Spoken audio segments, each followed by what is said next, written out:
Yeah, you know what time it is. It's time for the Geekenders podcast. MegaRan, Jesse and Dodger, what up?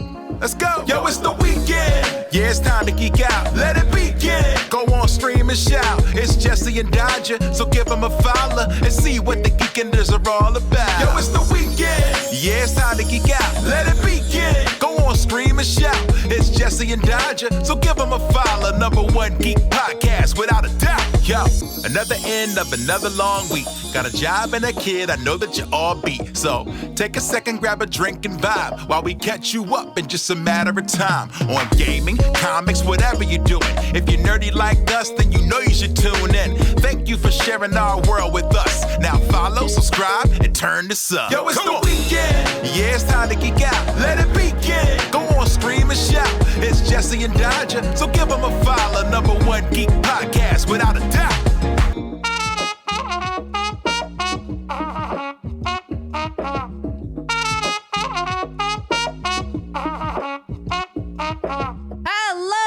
And welcome to Geekenders.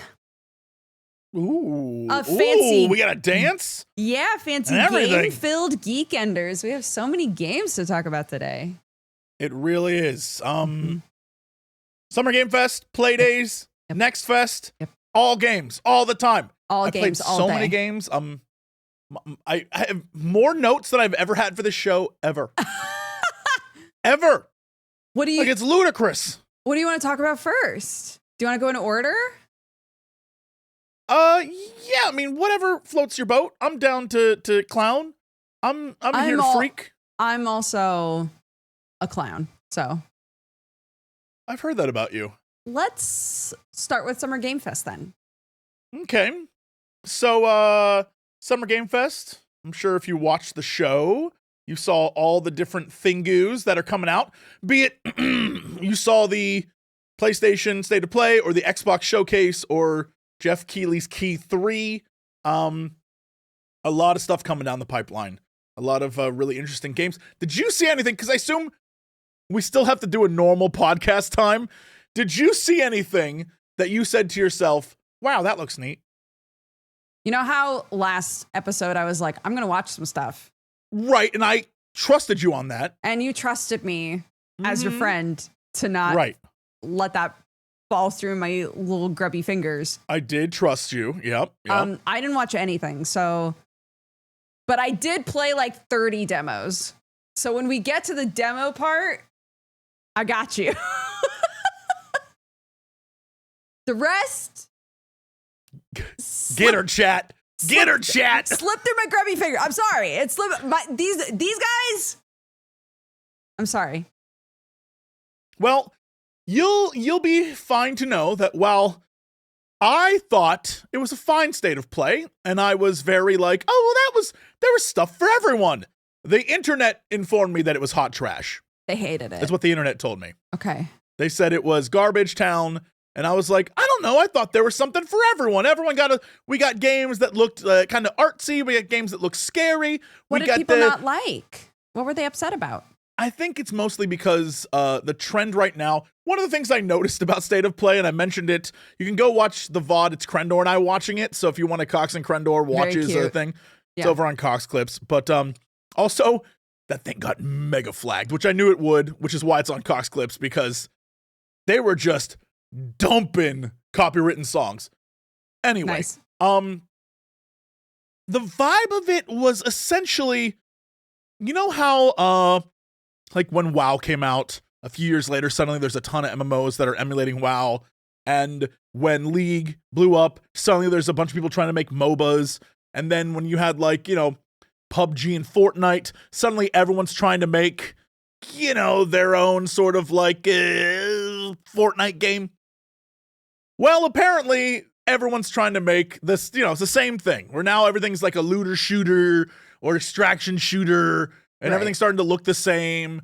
And yeah, there was a lot of that. And the funniest one, of course, being the Splitgate guy who came out with the Make FPS Great Again hat. Oh my God. I laughed so hard because I couldn't believe it. And he was like shitting on other games. And then the footage they showed was just another version of that. And I was like, what are we doing? Really, Dude. if anything, it just means, not everyone can be Joseph Ferris. Like, that's what that means. Not everyone can come out there and swear and be cool. Like, you just can't.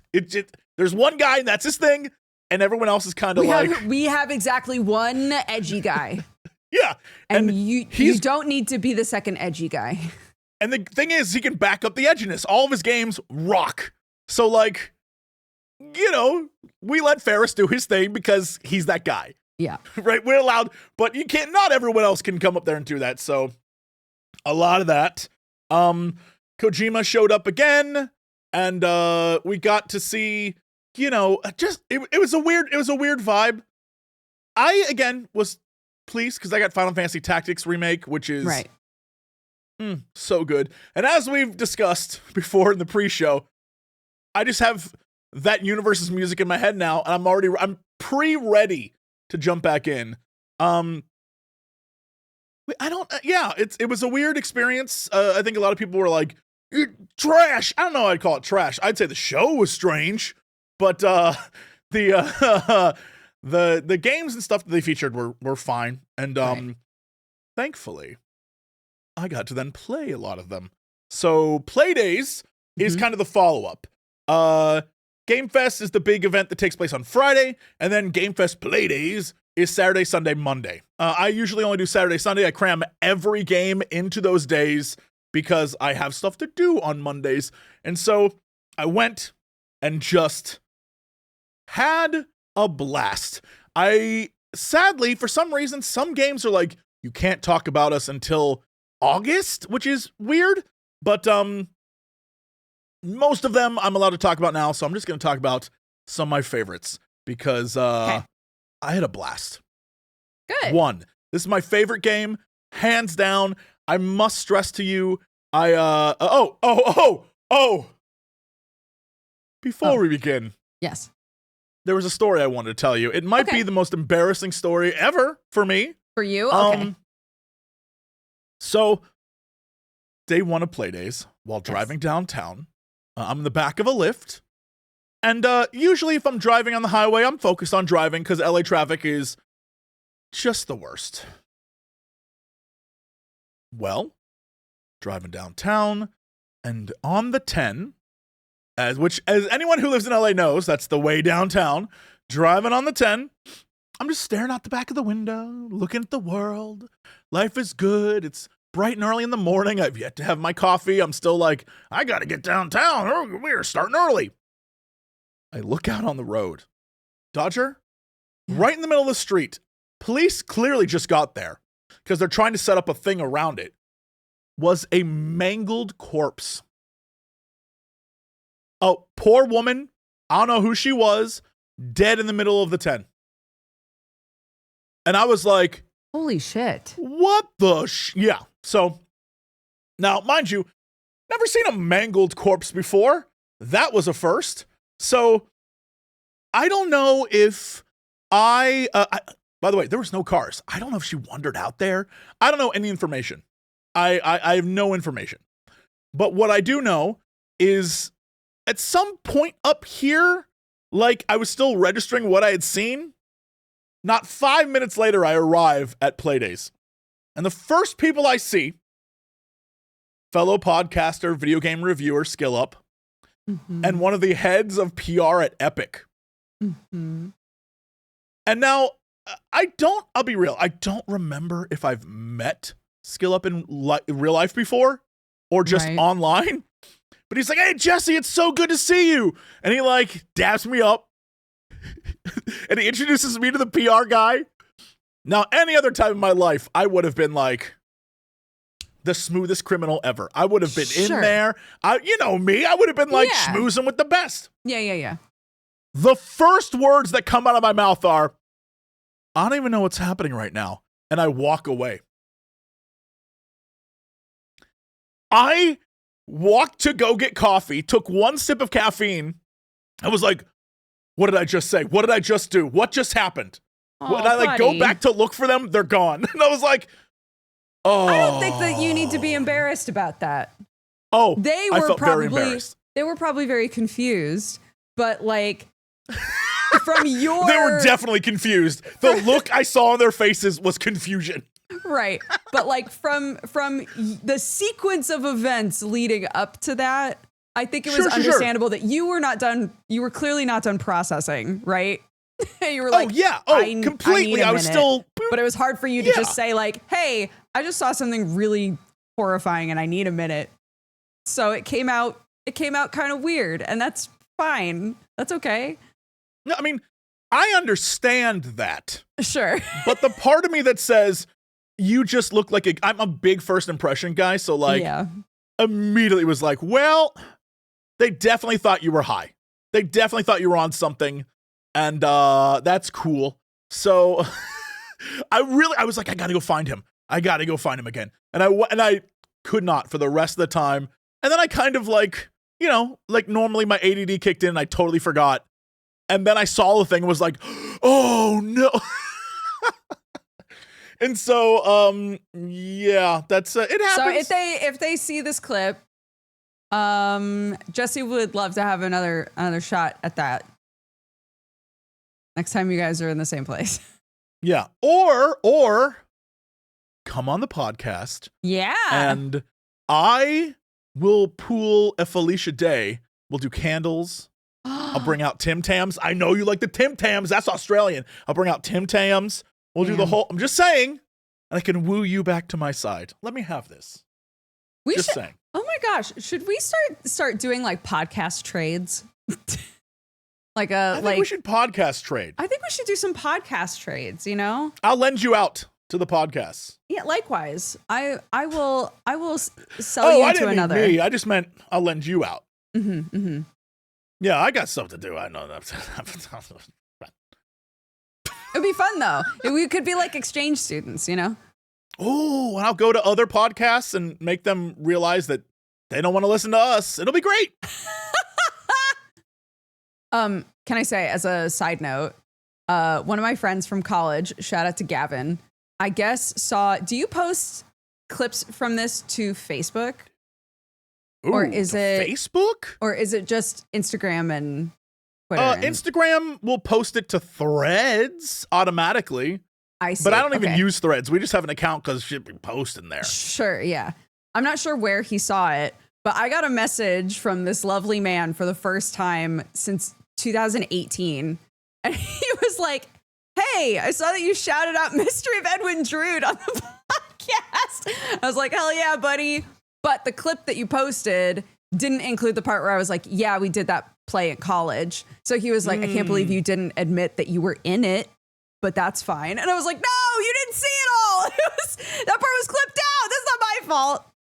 Anyway. Yeah, I will say that short TikTok whatever is doing very well. On YouTube, it has like 780 some thousand views already. The and that was musical posted theater yesterday. kids are like, holy shit. They love it. Yeah, the kids love it. Mm-hmm, mm-hmm. Anyway, Anywho, video games. Back to video games. We need to focus. We need to focus. The best game I played by far, even though I'll say I played a lot of amazing games, the one that connected with me the most that I was like, yo, this game rocks. Annapurna's Mixtape. It is basically a love letter to the 90s in the best way possible. The music, the vibe, the characters, it just hit me in a way I don't know how to describe. So the demo was basically me being like, I remember this, or, oh my God, that happened to me. And I don't know what nostalgia they tapped into, but it was great. Like a good example is the opening scene is straight up, essentially, this is my last day here before I leave to go to New York, which by the way, when I was in high school, senior year, I cut my summer short to go to New York. So already I'm like, oh my God, this is me? Like, yeah. I'm like, this connects to me. And all of her friends are like, you know, why are you leaving? And she's like, one last day, one last thing to do. We're going to get nuts. By the way, I made a mixtape for my last day here because like the main character is big into music and is going to New York for music to go like basically ambush some executive and become like a music, I don't want to say producer, but like one of those people. They're going to force a situation where they can get discovered. Exactly. Okay. Literally, the girl's like, I know she goes to this coffee shop every day and I'm just going to be there. I was like, and her friend's like, so you stalk her? And she's like, oh, I'm stalking her. So it's this last day, one perfect mixtape on CD, which I love, by the way. And and then from moment one, you're skateboarding downhill to Devo. You can do tricks and stuff. It's kind of a chill vibe. The rest of the game, there's some very Life is Strange elements where, one scene you're in a room and you're checking out different things and you're having flashbacks to different moments that the friends have together.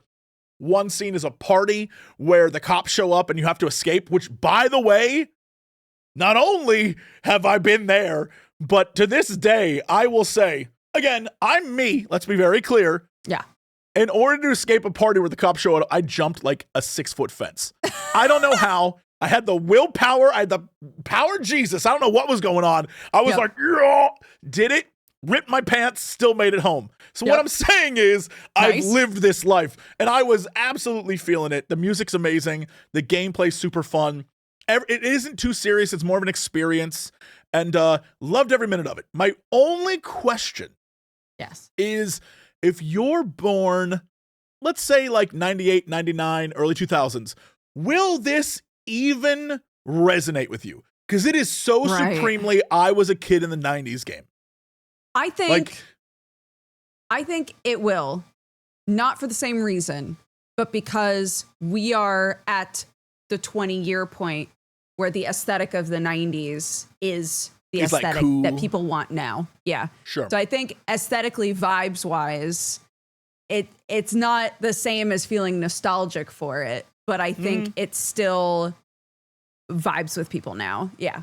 Like they definitely do a lot of stuff where if you grew up, like if you were in high school in the 90s or you were in elementary school in the 90s, you have this, there's some jokes that just land and they don't explain them. So a great example is one of the things they talk about in the game is she has VHS. And when you look at them, she's like, oh yeah, I record MTV every day, 3 to 5. No comment on why. But if you grew up then, you're like, I know exactly what was on 3 to 5 every day on MTV. And it's kind of like that vibe of just, I don't know, pure nostalgia. And it hit me. I was smiling and laughing the entire time. Yeah. The 3 main kids are just like, the main girl is, she just like, hey, I'm from the 90s and I sound like this. And every time I talk, this is how I, right? The friend, the guy friend is like, whatever you say, man. And then the other girl is like the neurotic one. It is like every 90s comedy. Everything just landed for me. Yeah. And I loved it. I was having a blast. So what is the gameplay like? Is it over the shoulder? Is it first person?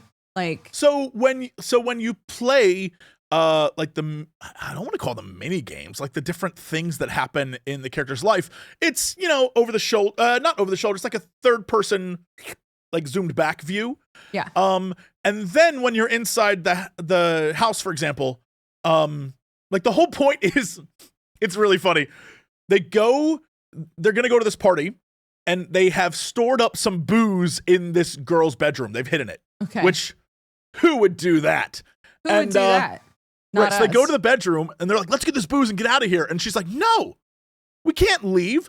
If we go into my bedroom and then leave, everyone's going to know that we just took booze from my bedroom. We have to hang out here for a little bit so people think we're just hanging out. And I was like, who would come up with such a sneaky thing? It was, yeah. So you go around the room and then that's very Life is Strange, like directly over the shoulder. You're clicking on things that glow. You're putting pictures up that remind you of the year you just had and that kind of stuff. And then when you talk to different people, you get sort of flashbacks to certain things that have happened. And then you also, at the party have a fun little,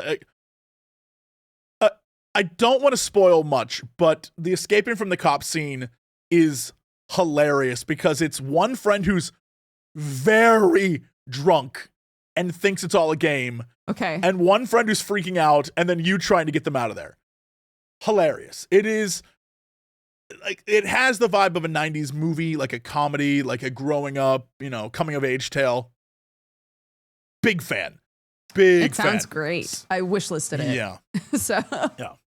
Then a completely different, and I will also say one of my favorites, completely different game. I got to play Resident Evil 9. Okay. I'm not sure what I'm allowed to say exactly because I was told, do not reveal the way you defeated the monster. And I'm like, okay. Oh, okay, so what do I even talk about here? We got to, when we first got there, we got to see a demo of it. It was very spliced up. It was very clear that no one was playing it. It was kind of a, here's what if you saw the trailer, you remember the scene where she's hanging upside down and she's got an IV hooked into her and she's like, what's going on? The part that we saw takes place right after that. Okay. Where she gets down and she's now in a weird, crazy hospital thing that either is a psych ward or I don't know what. And when you start playing, and I'll the reason why I'm bringing up the video is because I saw the video and then immediately got to play. So any scares of, oh, what's behind that corner? What is that? Have already been spoiled for me. I saw the video. So I know exactly where stuff is. So when I was playing, the person who was in the room with me was like, you're really good at this. You kind of just running through everything. You don't seem scared at all. And I was like, I'm not. I've already been, you guys spoiled every scare for me. I'm not even remotely afraid. I know what I need to do. All I'm thinking about is exploring places that the guy in the demo didn't. So there's a lot of things where, for example, the dude in the demo would walk into a room and there'd straight up just be a thing to click on and he would completely ignore it. So the part of me that's like a game player is freaking out. Like, what was that? Why wouldn't he show that? What's that about? So when I got to play it, that's all I did is I went to the places where this dude did not go. I got you. Okay. Yeah. Yeah.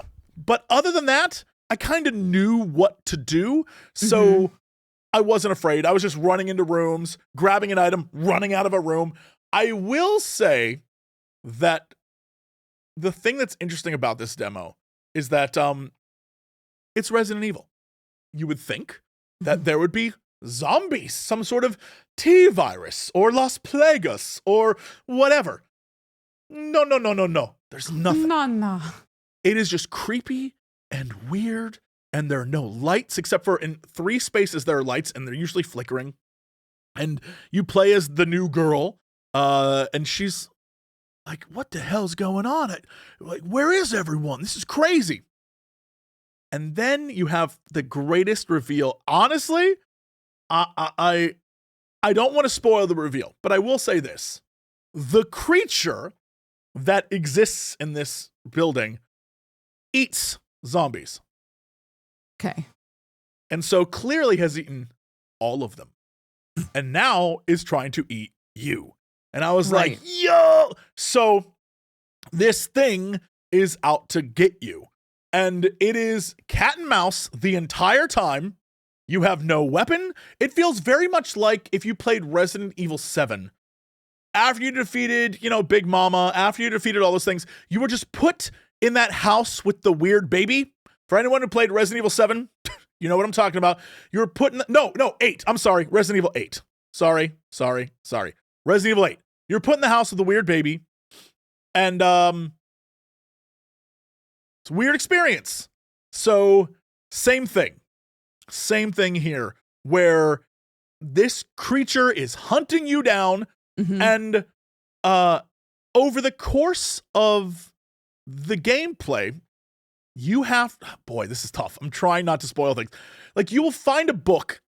There's a children's room you can discover, and there's a book And the book is literally one of the I was like, why would a child have this book? It's one of the scariest looking books. It's like a creepypasta. But it gave you a hint on the monster. And once I found the book, which by the way, we did not see in the play demo that was done for us. So I was like, this explains every question I had about what I was shown in the play demo. And so once I figured that out, I knew what to do. But basically it is Resident Evil. Like the flow of the game was, you need to get out of the hospital. Okay, well, how do we do that? Well, I need to find a key. All right, I found a key. Now I go to the door. Oh, I need to find a fuse for the fuse box. Okay, right, well, I need to find a fuse. Back and forth and back and forth. While this thing is like bursting through walls, coming from above, chasing you around, and you have to, do the whole cat and mouse, rope-a-dope nonsense. But I loved every minute of it. Normally in Resident Evil, you do have weapons, though, correct? Yes. Oh, yes. I'm sure we'll get them, but okay. I think the thing they want to focus on... I was just curious if this was like a change of form, I guess. They do want to focus on the fact, and they said this many times, that this is a brand new character, and while she is an FBI agent and she's trained with guns, they really want to make it about fear. So this character, the entire Dukes, the entire time in your ear, you hear her going, no, bro, that shit drives me crazy. Yeah, so she's freaking out the entire time. And they definitely play with darkness a lot. A great example is the monster will shatter lights. So if you think your ass is safe, you ain't. If you think you can see things, the monster's like, psh, I'm going to get you, bitch. It's awesome. Well, good. You played all of them, I think, right? So. Yes, I've played. Oh, no. The only one I haven't played is the one that was multiplayer. Oh. I think. That wasn't one of the recent ones, though, was it? No. That's the old one. Sphere Hunter said it was an existing character. Maybe. I feel like I've never heard of the new girl before. But not a girl, with that said, a character you've ever played. Maybe a character that was introduced, but never playable? I don't know. I don't think so. I don't recognize her at all.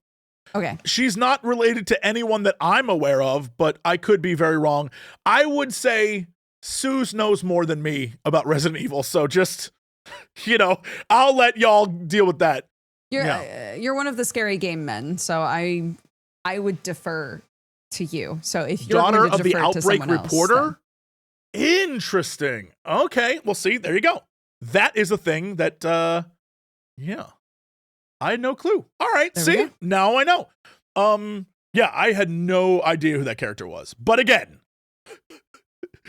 Suze knows so much better than me about the world of Resident Evil, so I defer. But very cool. Loved every minute of it. It felt like, again, my favorite part of Resident Evil 8, which was that weird dollhouse scene. That was 8 Hot Mommy game? Yes. Okay. So the flow of 8 was crazy because it was Hot Mommy for the first, half of the game, maybe let's say a third of the game, and then defeated. And you're like, all right, well, where the hell do we go from here? But of course, there's other people in the family you have to deal with. Mm-hmm. Yeah. And so eventually you end up in the dollhouse with the creepy doll who's like, like that guy. That's go watch the footage. That's the doll goes the entire time. And so you end up suddenly with no weapons, nothing. And you are in a totally different vibe of a horror game. And they did it really, really well because most games that are horror games at about the halfway point immediately stop being scary. And it's all about just like, okay, how the hell do I figure out this stupid monster? They changed up all the different things in 8 so much that it kept the length of the game kind of fun, which I loved. And so big fan of that weird dollhouse scene. Terrifying. And this has the same vibe. What I played, exact same vibe. Okay. And so big fan of that. While we're in the horror genre, I also got to play some Blumhouse games, and Blumhouse ready to go. Sleep Awake. Yes, it's a psychedelic horror game. Okay. So how do I even describe this? It's a game where it's in the future. I'm going to say 500 years. Really kind of seems undefined, but it's far enough in advance that, its technology has significantly changed. A strange illness has appeared. Befallen. But it's not even an illness. It's hard to describe. It's like a plague, or it's called the Hush. And what it does is if you sleep and enter REM sleep, you vanish. And in your spot is a weird, kind of like a post-atomic bomb, the like shadow images. Yes. That. Oh, that's so creepy. What? Yeah, and you disappear. So society has collapsed. Humanity is on the brink of extinction. Everyone's in one final city, and it's run by a government that is like a corporation, and they're selling drugs to keep you awake. And other people are forming weird cults. Like one cult is about pain, and so they've got like strapped themselves up and they hurt themselves in order to stay awake. All sorts of crazy stuff. But the main character, you can sleep, you just can't enter REM, correct? Yes. Okay. Yeah. So like it's very strange because everyone's trying to stay awake, but they'll pass out, right? But then they'll snap awake again.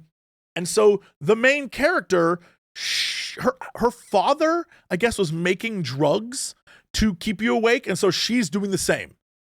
But of course, it's not going to keep you awake all the time. And suddenly dreams start to meld into reality, and what is real becomes a thing. So a great example is early in the game, you are going to your kitchen to go make some more of the drug. Except there's an earthquake. You go in the kitchen, there's glass everywhere, it's completely a mess. You suddenly pass out. When you open again, the room is completely clean. Did it happen? I don't know. Right. That kind of stuff. And so what's brilliant about it is it's not just scary game. They've mixed in a lot of, I don't want to say Remedy-esque style, but it feels like you're playing a first-person Remedy game sometimes, where it's live action, there's psychedelic visuals, there's a lot of like eye close-up, like they're using real footage. They very clearly are using the Blumhouse media apparatus to create something amazing. And then the music is straight up by one of the Nine Inch Nails guys. So like, it's awesome. Okay. It sounds really cool. And it is visually stunning. Like when you pass out, you'll see the character live action in a desert or curled up in a fetal position. There's a woman who keeps talking to you who's like, come on, we got work to do. And you're like, who the hell are you? You'll go through weird dreamscapes. In fact, one was a series of dreamscapes. And she's like, come with me. Let's go. And I was like, well, what if I turn around? They're like, I don't know. What if you do? So I turned around and was like, no, I'm not going to follow you. Walked away. And like goop started to attack me. I was like, I think I made the wrong choice. I genuinely don't know what this game's going to be, but my God, it was a Jesse game for sure. It was absolutely a Jesse game. I loved every minute of it. Here's the thing. It cannot be. Actually, none of that happened. It was all a dream. Oh, no. It can't. No, I don't think. Yeah, I think there's something else like weirder going on. Because if they're like, no, it's Inception, but creepier. That's not fun. Like, I will say, I was picking up some like eldritch horror vibes. We didn't see any sign of it, but I was picking up like. You love that shit, and I think you now look for it everywhere. Oh yeah. I will say it was really funny. While playing the demo, I was there with like a bunch of people from Blumhouse. It was really fun. I played on a giant movie theater screen. It's incredible. It was so cool. Yeah. And while I was playing it, oh, by the way, while playing it, I was drinking Guy Fieri Flavortown sparkling water. So it just made it even better. How was it?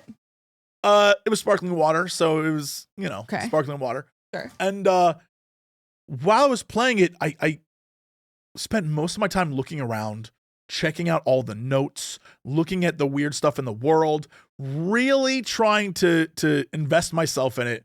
And it was so funny because at a certain point, a PR person whispers in one of the devs' ears, and then he looks at me and goes, I'm really enjoying you playing this. I like you watching and looking at everything. However, you have 5 minutes to beat the demo. And I was like, all right. So I just started cruising to the end.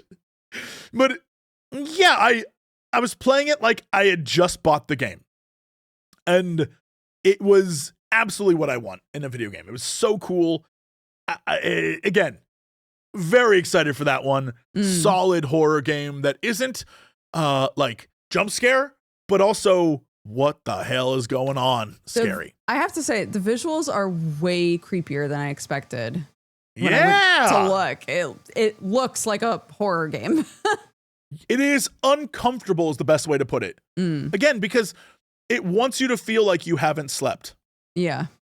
So it really starts to give you, I don't remember what it was, but remember there was a movie, hopefully someone in chat knows this. There was a movie where they kept adding a tone that only the human ear could recognize, but it was like not audible and it would make you feel uncomfortable. And they just like had it in the background. Right, yeah. That's the vibe here. Like it just, you feel uncomfortable, but I was so amazed with the world and what they were doing, like visually and musically, that I loved that. I was so into it. Big fan. Sorry, I started laughing because the three things that were said immediately after you said that were Irreversible, Hereditary, and Finding Nemo. Obviously, Finding Nemo is the correct answer. I think it was Finding Nemo, yeah. I think so too. Yeah.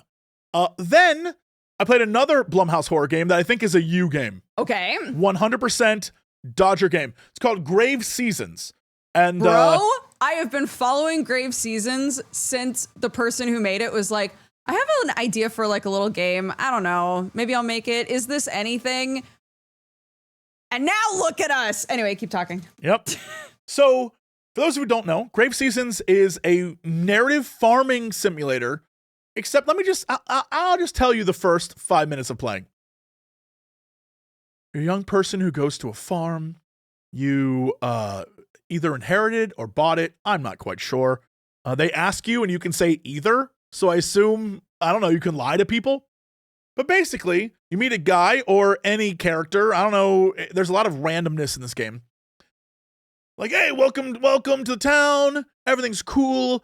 Hope you have fun. This place is weird though, right? Like this farm. Anyway, I'm going to go now. You should probably dig up all the dead plants. Like, okay, I'm a farmer. I'm going to dig up the dead plants. Start digging up dead plants. You find a hand. And you're like, what the hell is this? Or you find a weird ring. You're like, what the hell is this? Spoiler. This is a horror game. It is a game about a random townsperson. Every time you start, so it's going to be different for everyone.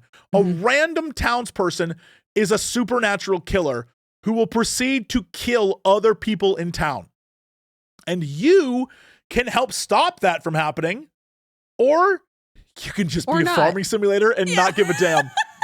You just let everybody die if you want. Yeah, and that's amazing. And I was like, oh, what do you mean supernatural killer?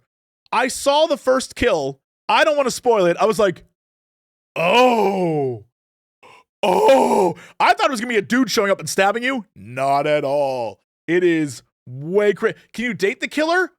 Potentially. Yes. From what I understand, yeah, it is also a dating sim or has dating sim elements. Go look at the characters. They're all hot.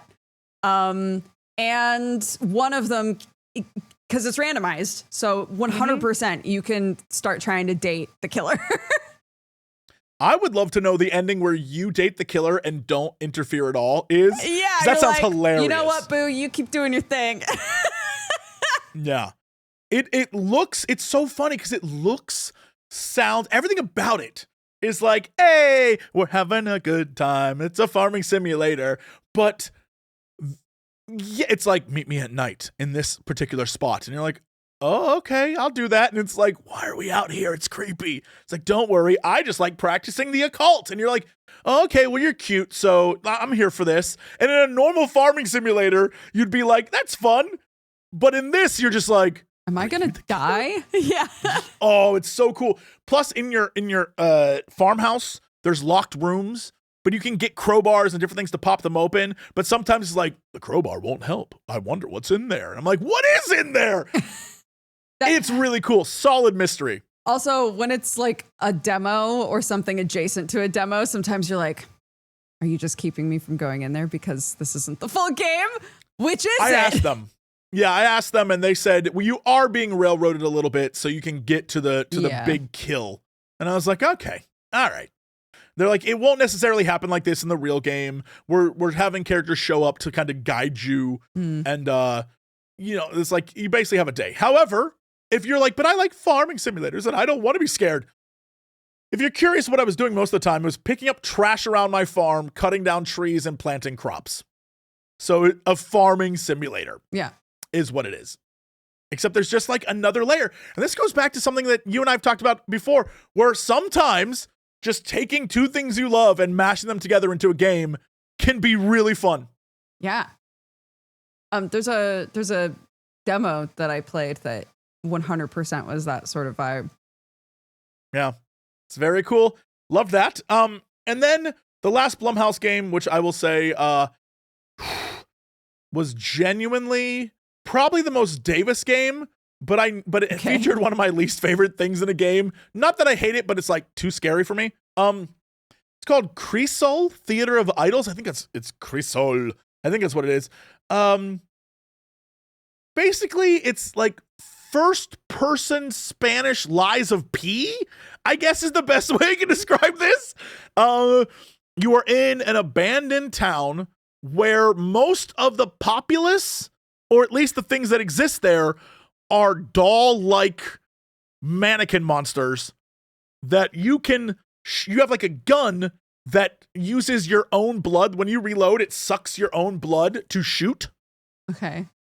And you can blast off body parts, you can blast off their heads, but very much like a Resident Evil, they keep coming for you until you kill them.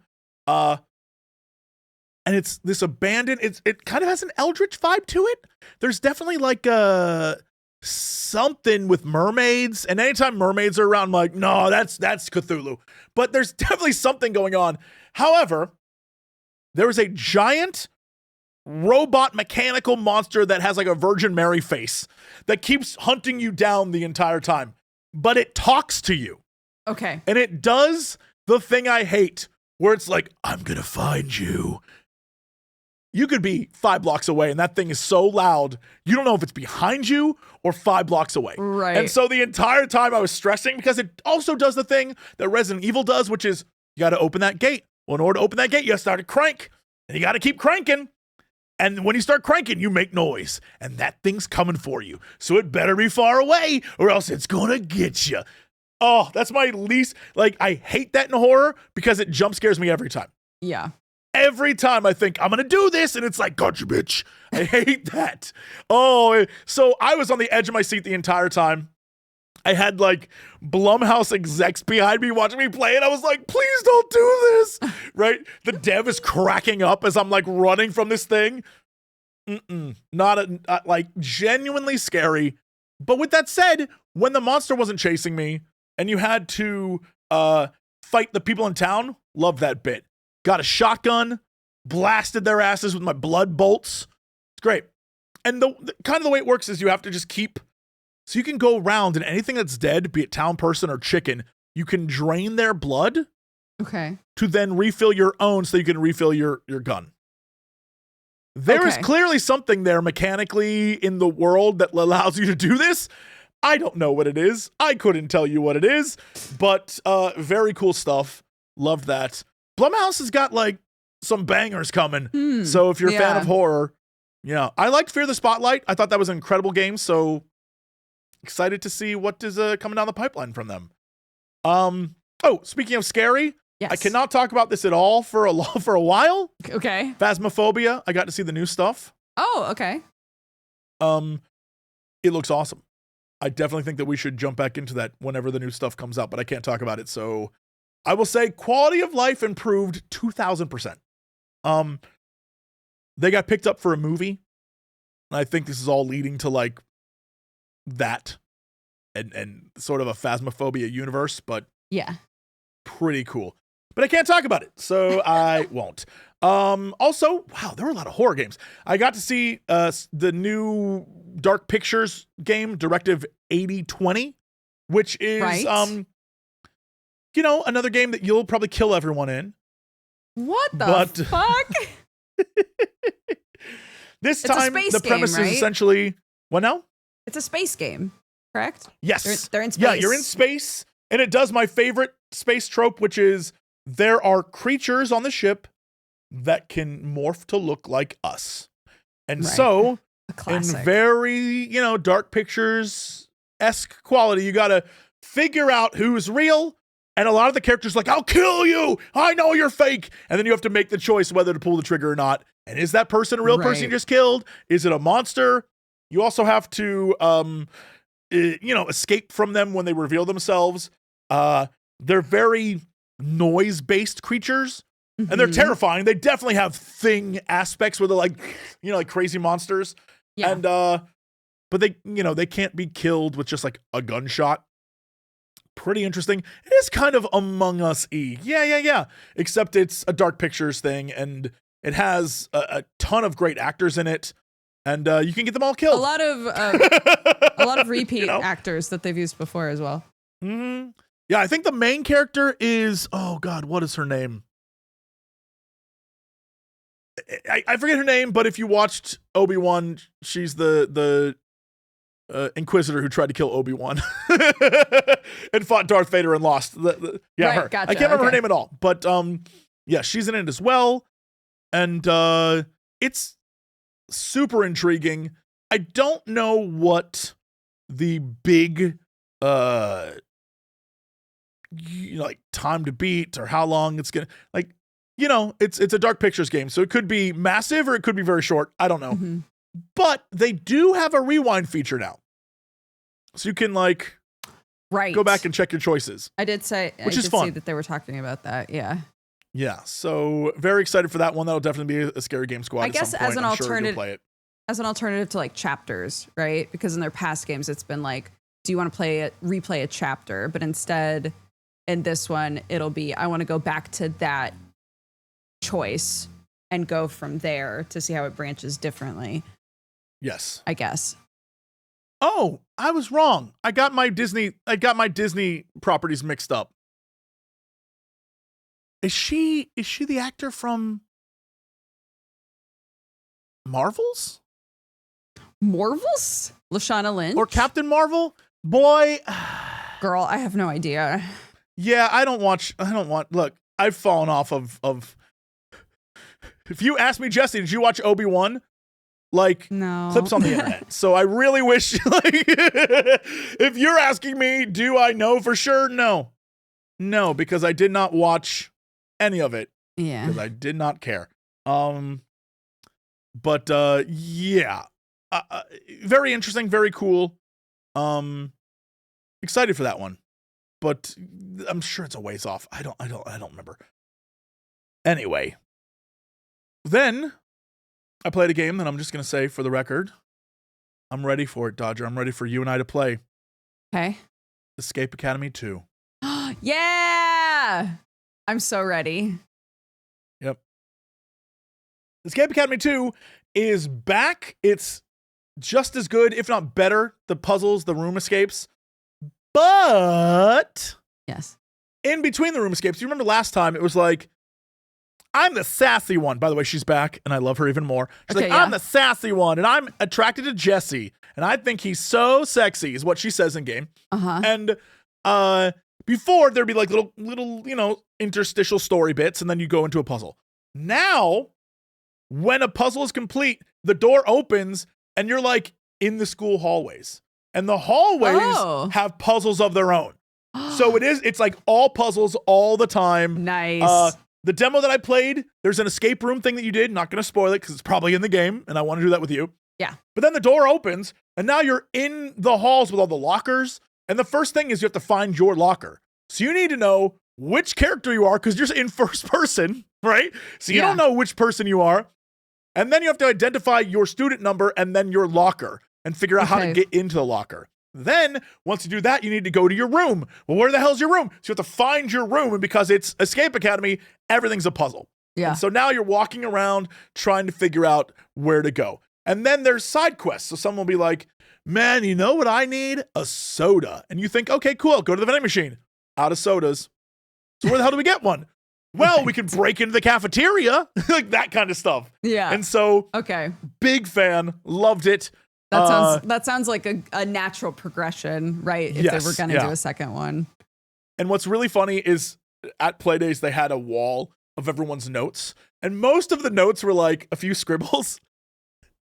I came in, I had 2 full pages of notes with like, goes here. I wrote, there's one area where it's a classroom and all the desks have stuff on it. So rather than write down just what was on the desk, I gridded out all 3 rows of desks and wrote down all the clues in the grid and then like was doing lines between them all. And they must have looked like they looked at me like I was a crazy person. I'm sure they loved that. Yeah. The lead dev and the puzzle designer were there. And so I got to see both their reactions as I was going through it. And I was like, what is this? There was one puzzle that seemed so obtuse to me and I couldn't figure out. And I was like, this makes no sense. And he was like, have you tried doing it the simplest way possible? And I was like, what do you mean? Like just time of day? And he's like, yeah. And I was like, God damn it.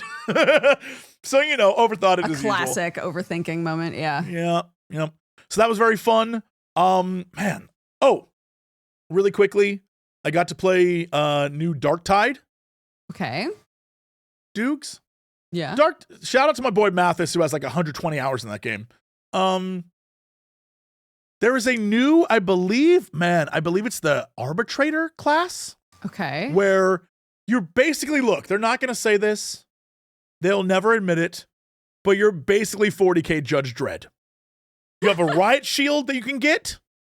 A riot baton you can get. But more importantly, you can get a shot pistol. Okay. That's basically a pistol shotgun. And it's amazing. Now, you might say, Jesse, tell us about the class. Tell us about everything that, like, no. Ignore that trash. No. Ignore that. The class, screw it. I don't want to even talk about that guy. What do you want to talk about? You get a Mastiff, a little doggo. And you can... A baby giant dog. And as you build out your build... You can put all 30 skill points into dog abilities. Yay! And so of course, while sitting next to Kryken, we both put all of our abilities, except for maybe 1 or 2 that we had to put in certain things, put all of it into dog skills. Yeah. When I say it was the single greatest Darktide experience I've had, and I've played that game a bunch. When I say it was the best experience, you sit there with your riot shield and you just start picking off guys, and in the background, your dog's like, and you can target, like, you can make it so the big dudes that show up, your dog will jump on them and hold them down. It is one of the greatest things I've ever seen. Watching this dog destroy chaos units is hilarious. I told the devs the only thing that I dislike is that all the skins for the dog are, like, robotic parts. You can almost have a full robot dog, right? And I was like, the only thing missing is just a dog with 0 robot parts. It's just a dog.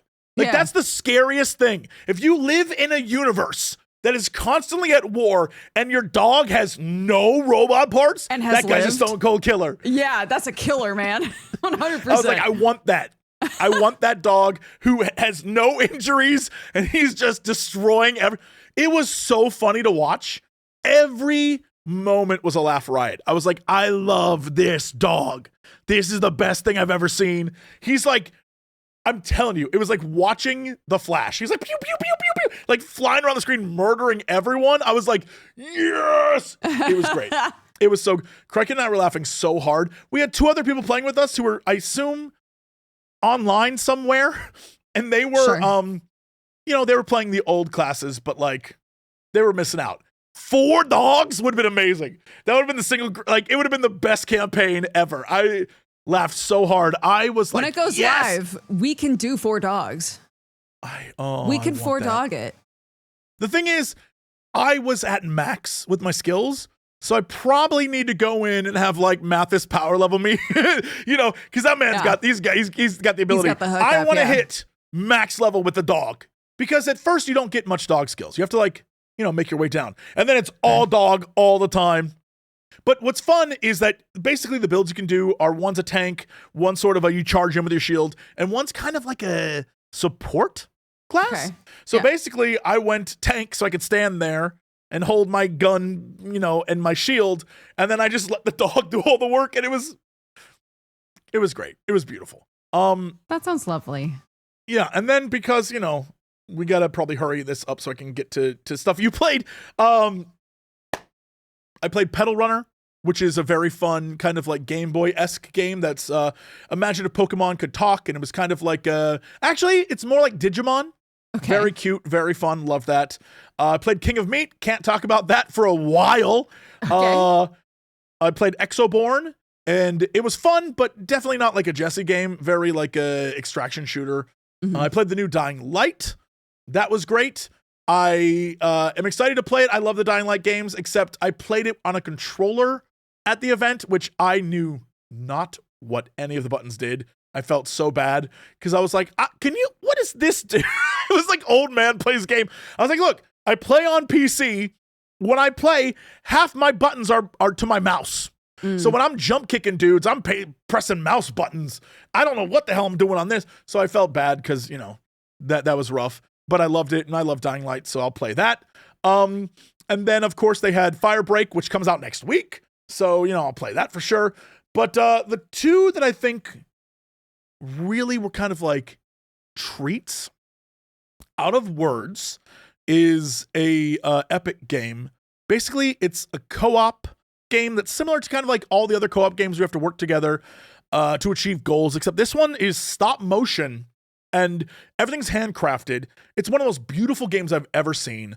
Okay. Plot-wise, it's about 2 characters who are going to confess their feelings for each other before whatever happens that sucks them into this world where they have no mouths.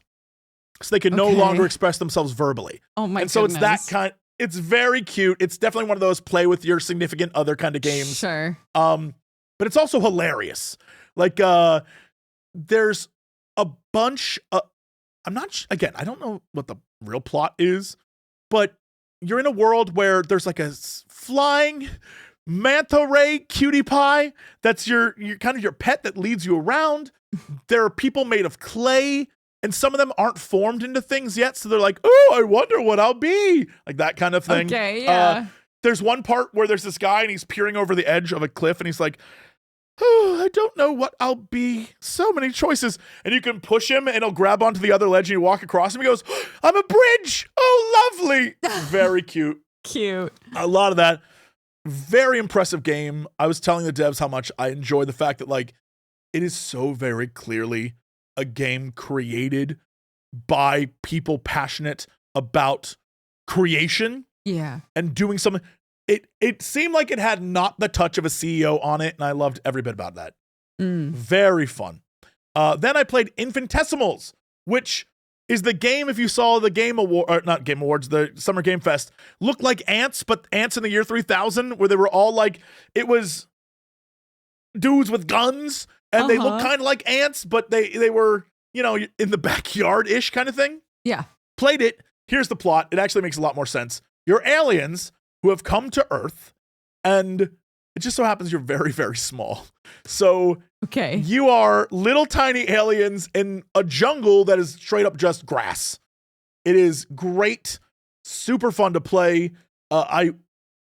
It's not open world. It's like a series of maps that are big, and then you can explore around in. Then you move to another big map, and you can explore around. I love that. It keeps me kind of focused and contained. But there's a lot of stuff in it. One, there's a bird that keeps showing up, and it's hilarious because the guy in your ear, you talk to him and you're like, this winged creature is attempting to make contact with me. He's like, I would avoid it at all costs, sir. That thing has been, loved it. And it's just a bird. Cute.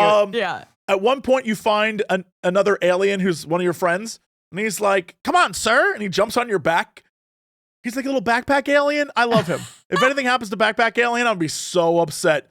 Oh, it looked really cool. Cute. Yeah. Yeah. Mechanically, though, it, you have guns and you have basically Witcher sense, which all games started doing. But, you can sort of track things. You can see in an enemy base, you can kind of see where all the wires go, so you can cut power to different things. Very cool stuff. I was absolutely enthralled with it, but it wasn't that long of a demo, so I didn't get to do a lot. But pretty neat stuff. Again, very creative. I love what they're doing. Yeah. And I would have gotten to play a few other games, except I was straight up. If there's any indication of where I stand on the totem pole of video game importance, yeah, it is low, my friends. I was kicked off of demos for both Miyamoto and Phil Spencer.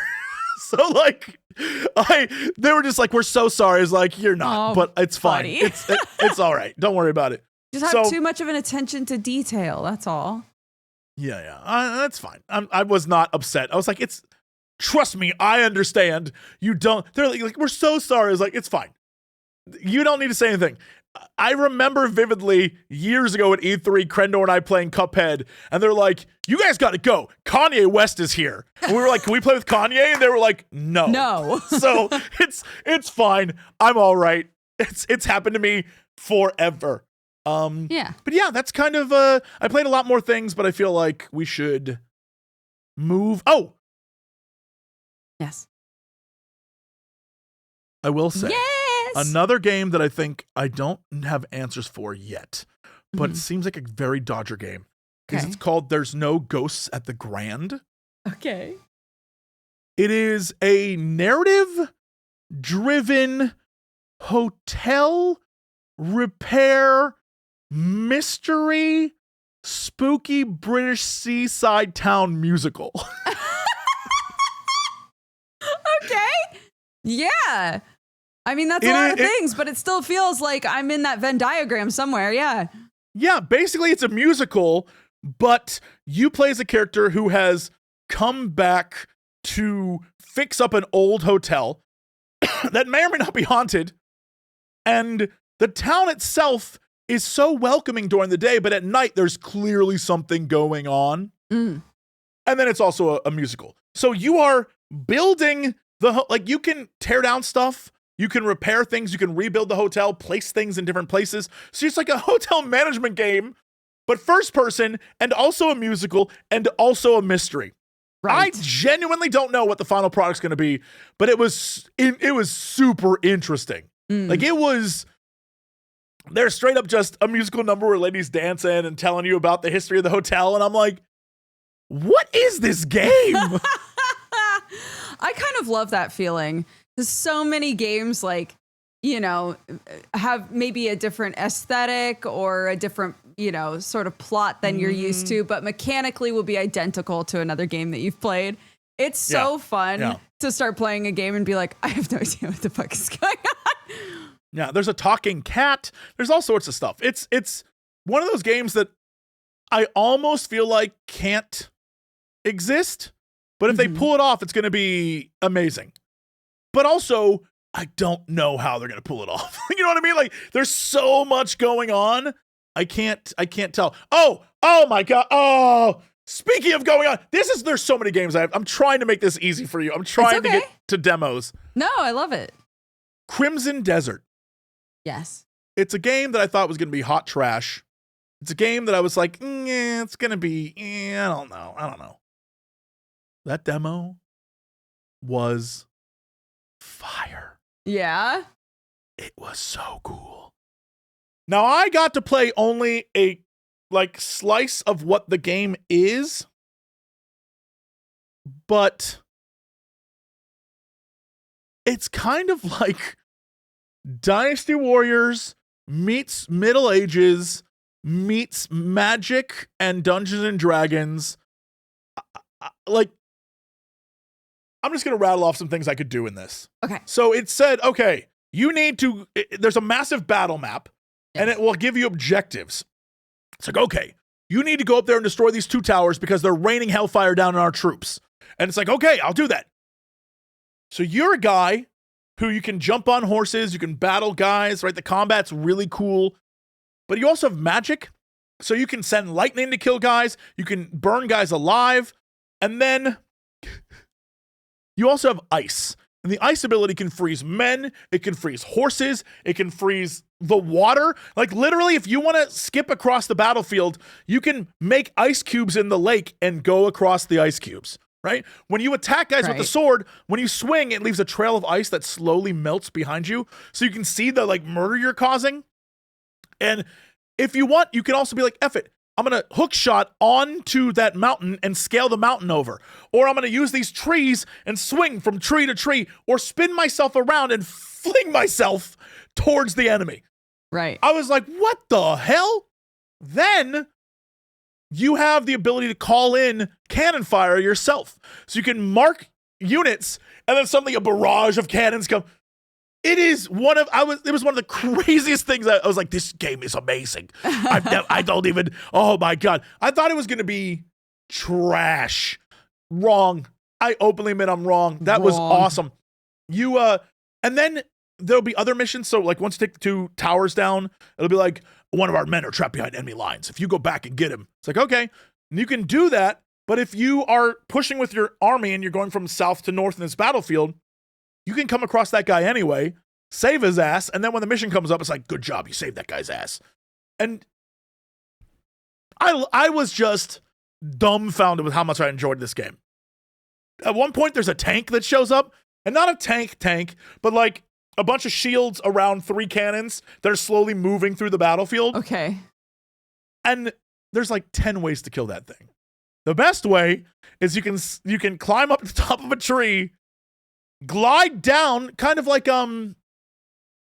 it's a very D&D spell, that Raven Cloak thing that lets you, it has feathers and lets you fly. Yes. You can fly down on top of it and drop a thing into it and then jump off and it explodes. Like that or you can try to freeze it, or you can loop-de-loop it and run around it. There's battlefield things you can use. You can you can jump on one guy's horse, ride the horse, knock another guy off his horse, keep riding that horse, knock another guy. I was blown away. With that said, I don't know what the game is outside of that. Sure. An embarrassment. Like the battle was amazing, but I don't know what else there is. But yeah. Yeah. I have no idea, but man, that was cool as hell. I was blown away. I almost forgot about that one. That's what I'm saying. Like I played so many games. Yeah. Apparently we both played Ninja Gaiden Ragebound. Hell yes. How did you Did you play hard mode? I just booted it up and played it. So I don't know. So yeah, I mean I beat the demo. So it's Ninja Gaiden. It's Ninja Gaiden, and it's by the people that did the Blasphemous games. So kind of a different thing for them. Yes. Looks great, feels great. I was a little worried because when I started playing the demo, everyone was like, there's a reason it's called Ragebound. Yeah. And I thought it was maybe going to feel like vulgar, right? And I was just going to be like pissed the whole time I was playing. But it was really fun. Yeah, I really, really enjoyed it. It's the normal version kind of walks you through. You get to meet the new characters, you learn mechanics, you do kind of that stuff. You fight a boss. But then when you beat it, it gives you the like hard mode, this is Ninja Gaiden version. I see. Okay. Gave it a shot. It's ruthless. It is just like playing the old games. It is unforgiving. I was like, nah, not ever touching that. But I gave it the old college try. I did not beat the first level. Proud of you. Everything was killing me. Everything is even more of an asshole. Yikes. It was tough. But I wasn't raging because I knew what it was. You know what I mean? Sure. Yeah. But man, there was definitely like, okay, I've learned my lesson. I'm not doing this again. Yeah, it's fun. It's a side-scrolling game where you're a cool ninja. Yeah, I'm curious what hard mode is like though, because I didn't realize that was a thing that I could do. Give it a shot. Yeah, when you beat the demo, I think it's like level 3, 4, whatever it is, you're about to go fight. They do a mean thing where you finally make it to the second boss, and then it's like, see you in the real game. And I was like, right, no. Yeah, of course. But once you beat that, then it's like, okay, now hard mode. Here's what I'll say. In the first level, remember how it's like on fire? Yes. There's more fire. There's more exploding rocks. The enemies are more mean. You have like the damage is higher. A lot of it is same mechanically, just cranked up to 11. I got you. Ruthless. Yeah. Yeah, You'd because probably be able to do it, but I could not. in that first level, most things you kill with one hit. I assume you can't kill everything with one hit. In the yeah. So you know those guys who have the spears, and yes, like they like a lot of that nonsense where it takes a few hits to kill them unless you have the power up that will one shot them. Okay. It's one of those things where while I was playing it, I could see the Matrix code where if I was better at these games, I could do it. Which the entire time I was like, oh, this is gonna be a solid games done quick game. Yeah. Like the hard mode of Ragebound will be really cool to watch. Someone who just knows it. Because the thing about it is, as I was playing, and you can see it in the footage on Cox clips, it's kind of like as I was doing it, I would die, restart, and get a little bit further every single time. And it was kind of like, you know, the memory of old games where, yeah, you're going to have to learn when to jump, when to do that. You have to play the game, do the dance. Same thing. And eventually I got to the point where I got so far, but didn't find another save. So it sent me back. I was like, nope, nope, I'm good. I don't want to go through all that again. But I could have if I wanted to, I think is the point. Another, I think, very anticipated demo that I played, that you maybe played as well. I would be surprised if you hadn't. And this is, by the way, this is all Next Fest stuff, yes? So people can play these right now. These are all available to play right now. Yeah, it's not like me with the other games I was talking about, which were at play days that are not available to play yet. Yes, everything that I'm bringing up you can play right now. You can just play on Steam currently up until Monday at the very least. At this point, I've played 30, I think, but I just made a list of the ones that I think are worth talking about. Cool. Dispatch is the one that's the superhero themed one that's by the people I played that made Dispatch as well. Yeah, they made Wolf Among Us, or some of the team that made Wolf Among Us and Walking Dead and like Tales from the Borderland and those. You can see the inspiration when you're playing it. You're like, right, yeah, same people. It's got a cool game loop. It seems like very funny writing, good characters. You're playing like an ex superhero who is now essentially a 911 dispatch officer, except for superheroes. And you are given like kind of a Suicide Squad sort of group. Yeah, like the Suicide Squad of superheroes. Yeah, you're given a group of superheroes that were supervillains and were arrested and told that they could be part of the dispatch system and work off their time, essentially. So your job when you're not in the game, like, you know, doing the fun, meeting characters, choosing how you respond, et cetera, which is all very funny. The actual dispatch game is you're looking at a map of the city. You get pings. You click on them. It tells you this is what's happening. We need to dispatch somebody who is good with people and isn't going to scare anyone, right? And then you go through everybody and you're like, okay, well, this person isn't going to scare anybody, but their charisma's dog shit. But this person has like really high charisma. They're, you know, it should be okay. And then you send them out there. And maybe it procs more. Sometimes it's like, while they were there, this happened. What should we do? Sometimes you have to be more hands-on as the dispatch officer. But most of the time, what it does is it gives like, it looks at their grid of their personality and then has its own built-in grid of like what this situation was. And it's kind of like the DVD icon. There's like a little ball that bounces around. It bounces around, yeah. Yeah, and where it lands, you hope that in the overlap of the person that you sent out there. So say that it made it pretty clear you needed someone with charisma. You send someone out there with charisma. Hopefully, there's a lot of overlap in what was expected, what was necessary for this mission. And the thingy bounces around, and as long as you're in the overlap, it's green. It was a successful mission, and you're fine. So it's a lot of that, but they are ex-criminals, and sometimes they get a little batshit and they do something and they get in trouble, and you have to decide. One of them's a bat. One of them is a bat. That's true.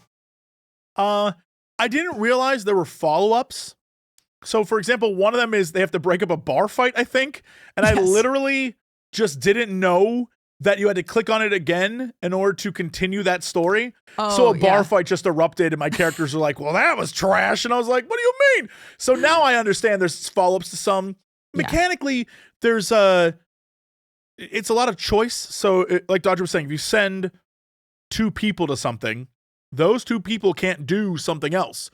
So if another emergency pops up, you now have only 4 people to choose from to solve that, and you may have just sent the person who was really good at solving that particular thing. Yeah. And so you have to do that. It's one of those things where I realized that this game will be the death of me because I know it wants me to play and just experience it. But the part of me that is like, but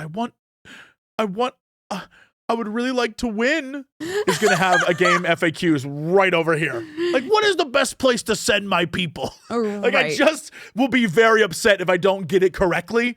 And I know that's not the point. I'm aware that's not the point. But the part of me that wants to do it correctly is going to be in the back of my head like, you messed up, dude. You messed up. You sent the wrong people at the wrong time. Yeah, I know there's going to be a meta of how to do it. But, like, the more that you use someone and the more that they're successful, you get to upgrade them. So even if you send somebody on a mission and maybe they're not perfect for it, if they're successful at it, then you can look at their stats and be like, okay, how can I like maximize what you're good at, I feel like you had a lot more successes than I did. Although, a very important question. Do you dab up the dude at the urinal?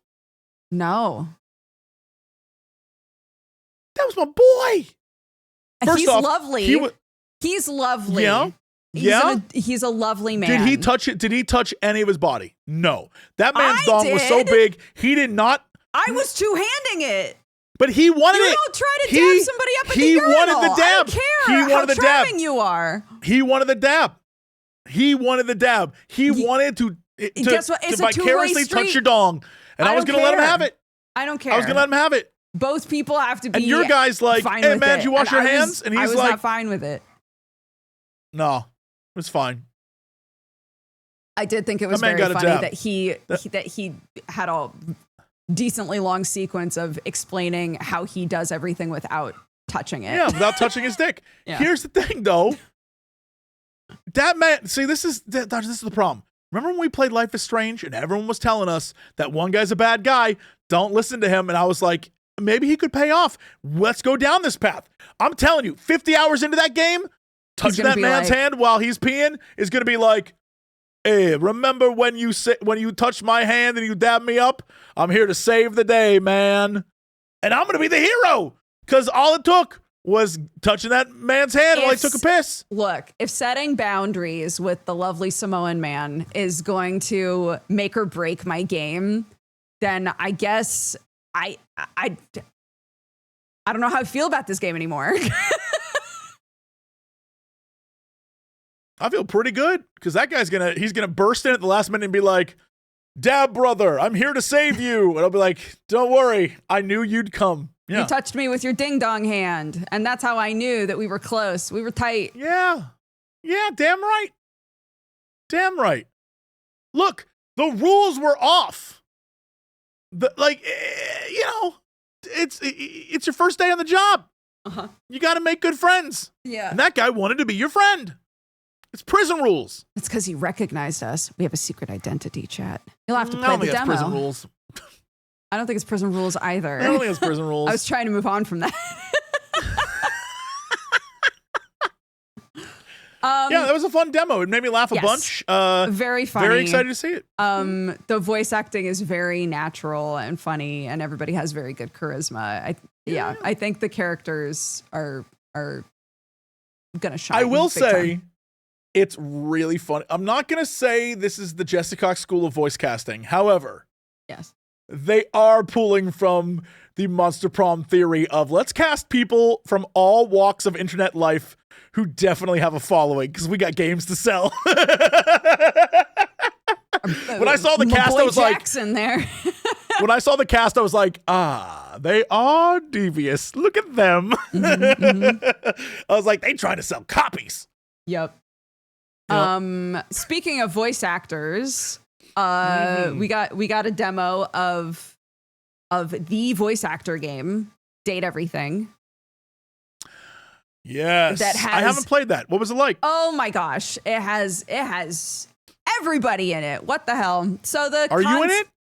I'm not in it, but I am not a voice actor. Are you in it? Why aren't you in it? Why aren't you in it? No, I'm not in it. I can't act to save my life. Why would they put me? Unless they had us in it as two incredibly awkward, non-good acting styrofoam cups. Like, I don't know. I don't know. Wait, be in it. Maybe they'll do DLC. Whoever's making Date Everything, can Jesse and I be two styrofoam cups? Thank you. Please reach out.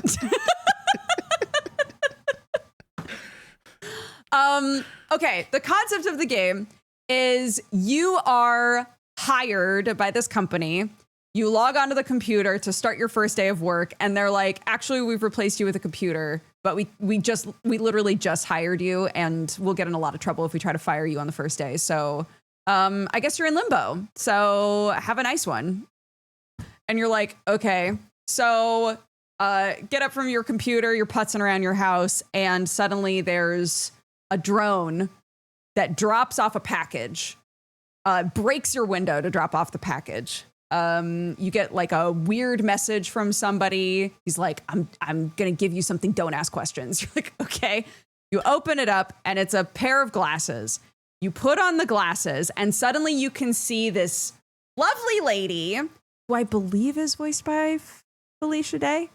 You see this lovely lady and she's like, hi, I'm your glasses.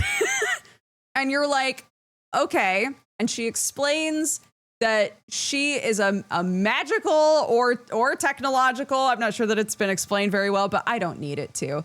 A magic set of glasses that allow you to speak to everything in your home. That every single thing in your home has a personality. Point of order. Hold on. Yes.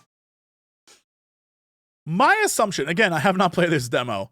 Yeah. My assumption was that this is a game where everything just was alive and it was the world. But you're telling me that in this demo, it is established you're just a person who puts on glasses and the glasses tell you everything is alive. So in reality, you are making out with a hot girl, but everyone else sees you banging your refrigerator, is what you're telling me. Maybe. Yeah. Yeah, this is not all right, cool. Please continue. No, 100%. This is not like, you go to talk to the front door and the front door becomes a person that other people can interact with. This is like the second you take the glasses off, hot front door man is gone. So you're just a crazy person. Maybe. That we don't know yet. No, maybe. Maybe.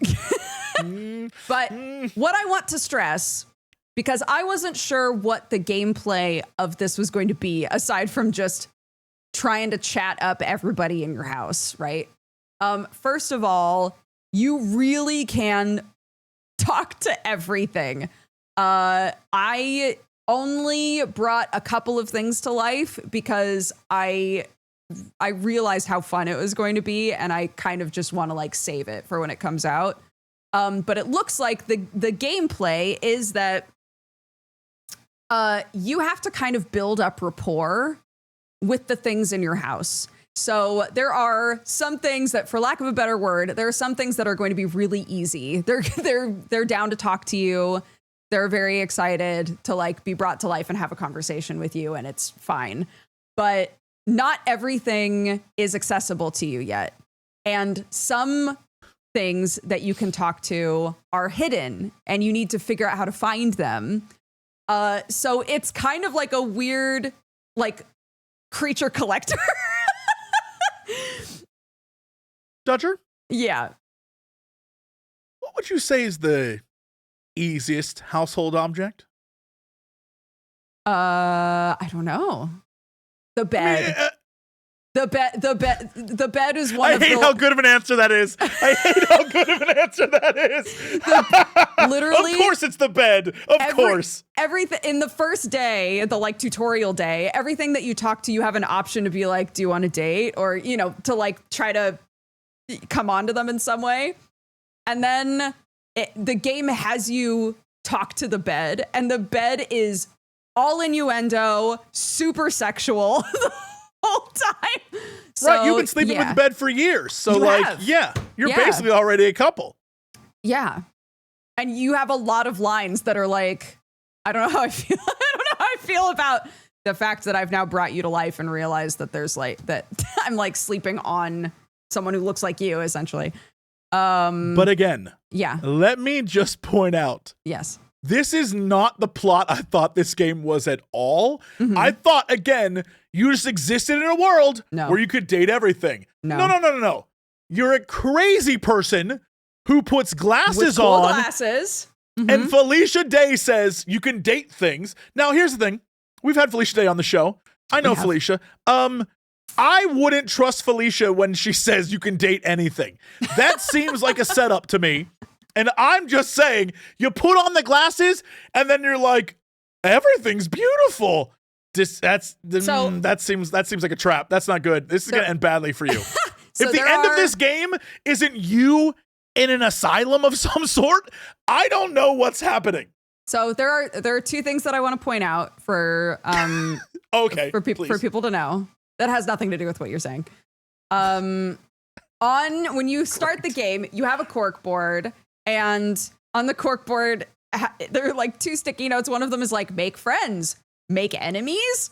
And this game establishes really early on that you can pursue a romantic relationship with whatever you want, but you can also just be like, I just want to meet everybody. I just want to be friends. Or you can be like, I want to see how many of these things I can piss off. You can pursue like a hate run with everybody. Different characters, different items in your house are going to set boundaries with you. So like the very first character that you meet is Front Dorian, the personification of your front door. And he's really straightforward about like, I only have an interest in a friendship. So if you are somebody who feels really likes the idea of the game, but you feel really uncomfortable like doing anything sexual or pursuing a sexual thing with anybody, wherever that falls, you can just be like, no, I just want to be friends, or I want everybody to hate me. You can absolutely do that. The other thing is, can I ask you a question? Yes. So this is going to sound crazy, but I feel like it's very true. Okay. So when let me ask, are there sexual scenes in this game? I don't know. I have no idea. Do we? Okay. Because I'm very curious what even that would look like. But more importantly, I'm not sure. One of the things I've learned about video games is that if there's a relationship aspect to it, like Baldur's Gate 3 is a really great example of this, where it's about connecting with the characters over time and feeling like you kind of earned it. Yes. A lot of players want that. They want the idea of, I've earned this. We've done stuff together. We've been through things. Our relationship is forged in fire. And now I am really connected to this person.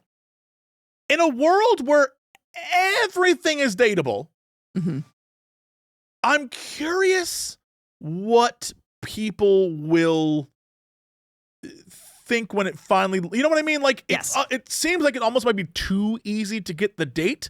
And if you're playing a porn game, bless, I'm pretty sure that's what you want. But if there's no actual like doing it scenes, then I'm curious how much like Front Dorian, if I'm just for some reason, not that I would be, but if for some reason I just really want to spend time with Ben Starr, what's the pay? Like, you know, how much time am I spending? What's the like for as many things as there are? Is it going to be mile wide, inch deep? Like, what? I'm so curious what the final product is. Yes. So I totally understand what you mean. So from what I played, which again was not very much because I wanted to just experience it once it's fully out, but I stumbled onto a conversation with an item that was like, oh, next time that we talk, we should do this, and we should see if anybody else wants to do it with us. And so it starts to establish like, okay, this is kind of a side quest. Like you can try to find people to join in on an activity. And I'm sure that activity is different depending on who's there, right? Yeah, every conversation that you have has like follow-ups that are sort of established in the conversation of like reasons to come back or something to pursue. Sure. The other thing that I wanted to mention earlier is that there's a system built in that I think is really clever, which is basically there's the first time that you come upon a character where this applies, Felicia Day will pop up and be like, hi, so you're about to start a conversation with a character that might have some elements and topics that you are uncomfortable with, but we don't know. So if generally you just want to be surprised, you're not really concerned about it, I will never pop up again. But if you want to be warned ahead of time, I can pop up and you can ask me specifics. So an example is in the demo, you can talk to your diary. Your diary has been affected by years and years and years of things that you've written in it. Okay. And so Felicia Day pops up and is like, hey, when you talk to the diary, we're going to stumble onto a lot of topics. And here are all of them. You can say like, what topics exactly? And then she'll tell you. And you can decide whether or not you want to skip it. You can say like, I don't really want to delve into that. And she'll be like, okay, well, how would you like that to have resolved? Essentially. And you can just skip it, but still have that as part of the game, if that makes sense. Yeah. I mean, I guess like I'm putting on producer hat right now. Yes. Yeah. And thinking about the game, like conceptually sounds hilarious.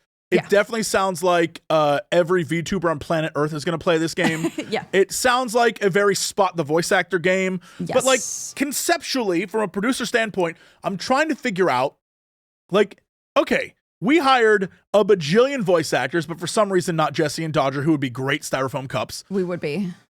And we hired a bunch of voice actors.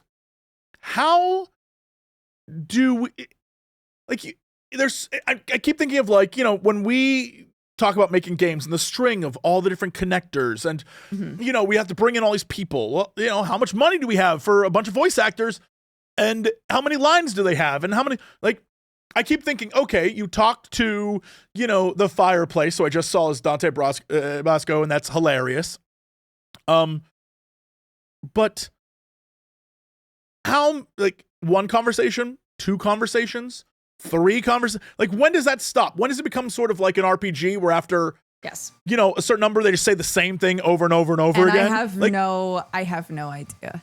Yeah, that's my big question. Like, I genuinely don't know. It's hard to tell it's hard to tell at this stage if really the pull of this game is going to be, oh my gosh, the art's fantastic, and the way that the characters are dressed to reflect the item they are is so clever, and the voice acting is obviously amazing, and it's just really fun and goofy.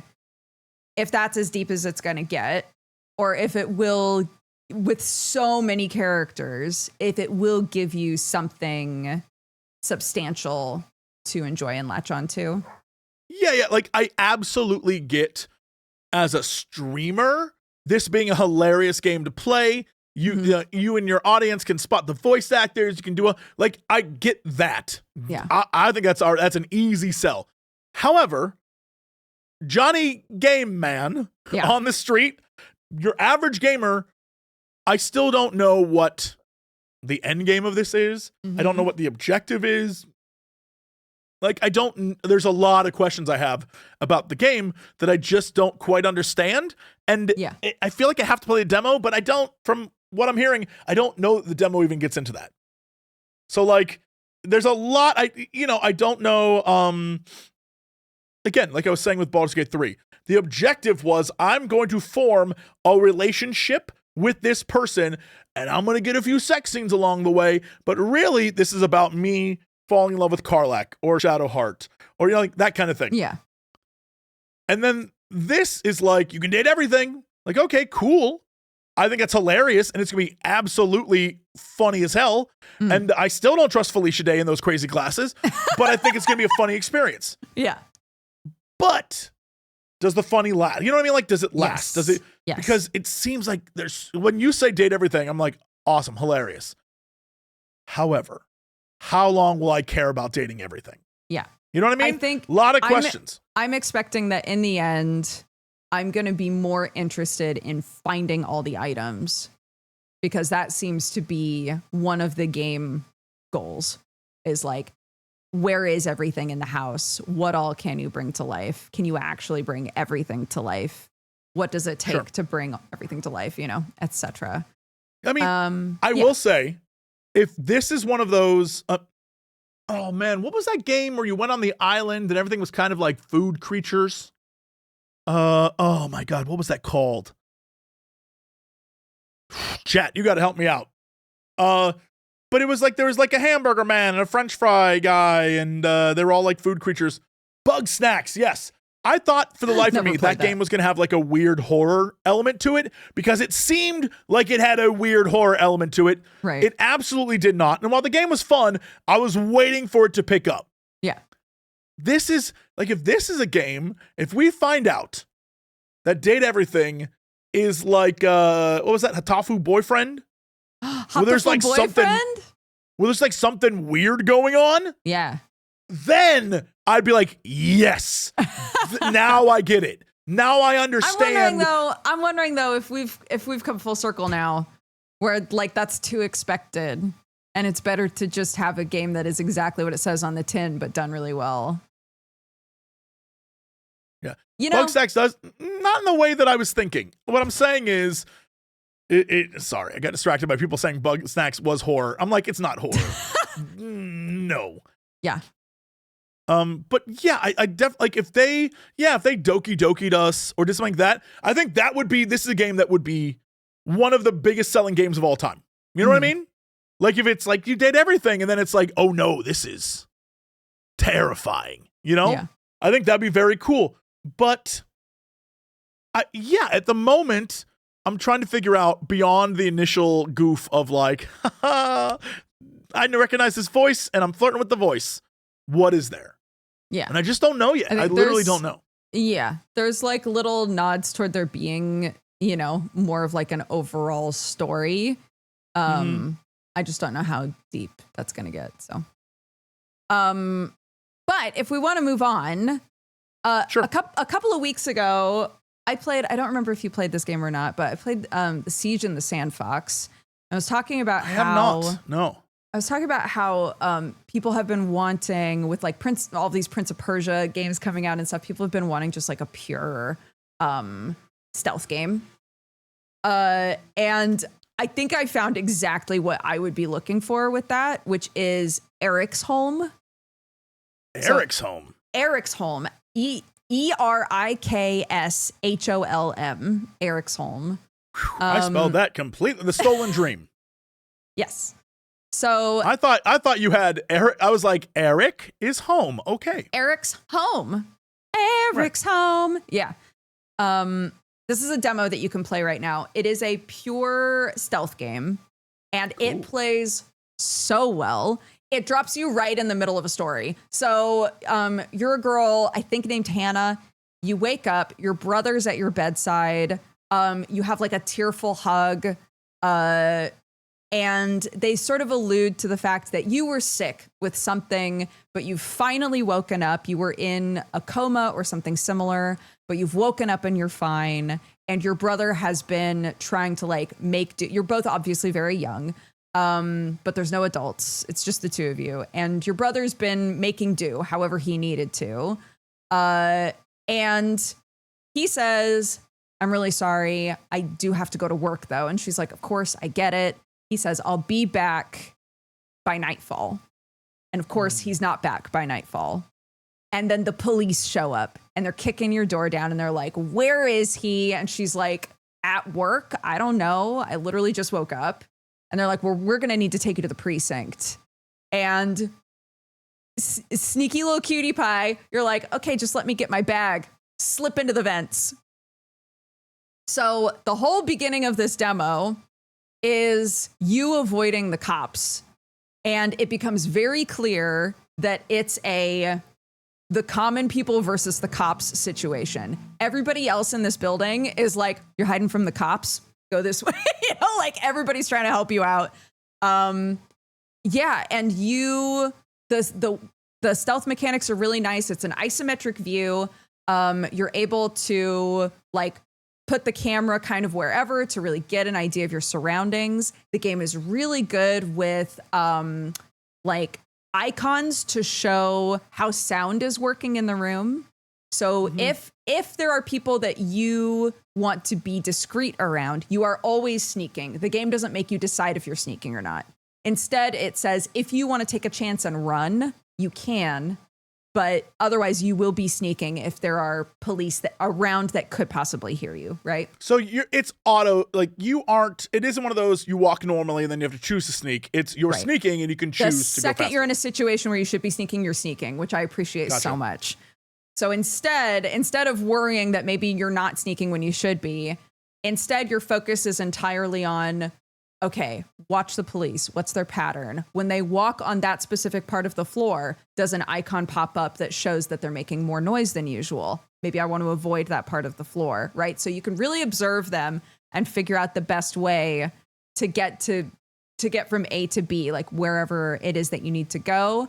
Once you're like out of that first building, you can use like animals and like items to make noise, to like draw attention and stuff. It's so good. And what I really love is it does not have someone saw you, someone heard you, but if you run long enough, they'll stop chasing you. This is pure stealth. The second you're seen, it's like you got spotted, start over. And it kicks you back to like whatever your last checkpoint is, which every checkpoint felt very fair. It doesn't kick you back too far where you're like, well, fuck, you know? Yeah. I loved it. Awesome. Yeah. It feels so nice to play, really responsive. I loved how the camera works and everything. I had nothing bad to say about it. I really like it. Hilariously, it says, is this game relevant to you? Similar to games you've played, Indiana Jones and the Great Circle and Plague Tale. Yeah, all right, I'm already in. Sure. You've nailed two games that I love. Tonally, you could say it's like Plague Tale a little bit, maybe. I'm not sure. Oh yeah, I don't think it looks like it, but tonally, yes. Even the key art, I'm like, that's very Plague Tale-esque. Yeah. Yeah. So neat. It looks cool. I'll play this. Yes, definitely recommend that. Possessors is another one that I played, which is a Metroidvania. Interesting. The art on this one is also great. The animations are beautiful. You are a girl whose town is being destroyed by demons. And I will tell you, the intro scene to this game is a little gruesome. Hell yeah. But you are basically put into a position where you're going to die unless you make a deal with a demon who is also dying. So it's like a mutually beneficial sort of situation, but obviously you're very resistant to it for a million Devolver? reasons. Yeah, all right. Suddenly everything makes sense. Yeah. Okay, never mind. So I gotcha. Yeah, so he You agree to the deal. He's like, as long as you take me home, I will fix you up, and you can do whatever it is, find whoever you need to find, do whatever it is you need to do. But of course, he's a demon, so what he doesn't tell her is once he's fixed her up, 3 years have gone by. So he's like, everybody that you loved is probably dead now, but that's not my business. And she's like, what the fuck, right? So you get sort of like kicked back out into the world that to you feels like was just a moment ago, but 3 years have gone by and everything's gone to shit. It's beautiful. It feels really nice. It looks gorgeous. Yeah. It's another game that feels great to play. It's got that like exploration Metroidvania aspect to it, which I love. Yeah, I think that game is also going to be great. I have no idea when that one's coming out, but yeah, it looks, I mean, like visually pretty stunning. Love that. Yeah. Huh.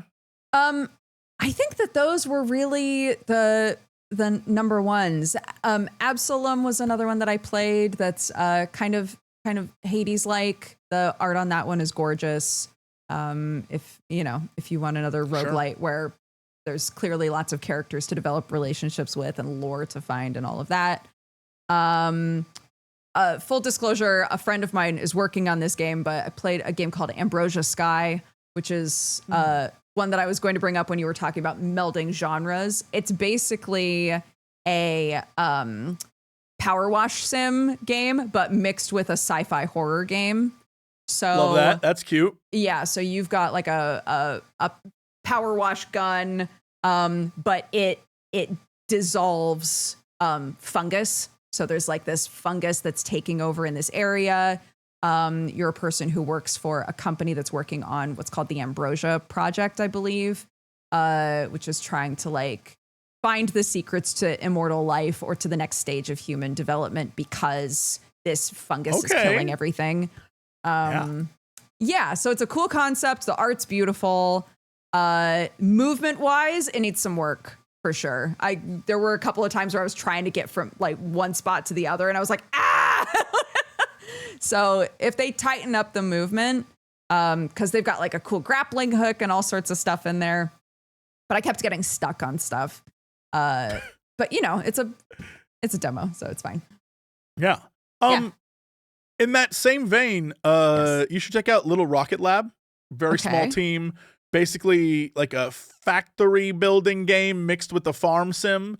You're a young woman who goes back to live with her aunt, and there's like, years ago, her mom and aunt were trying to build a rocket, I assume, to the moon. Mm-hmm. And mom dies. It's been years. And now you go back and you are going to Factorio your way into creating. But also, there's people in town who need stuff. And there's people who, you have to build out all the conveyor belts and crowd.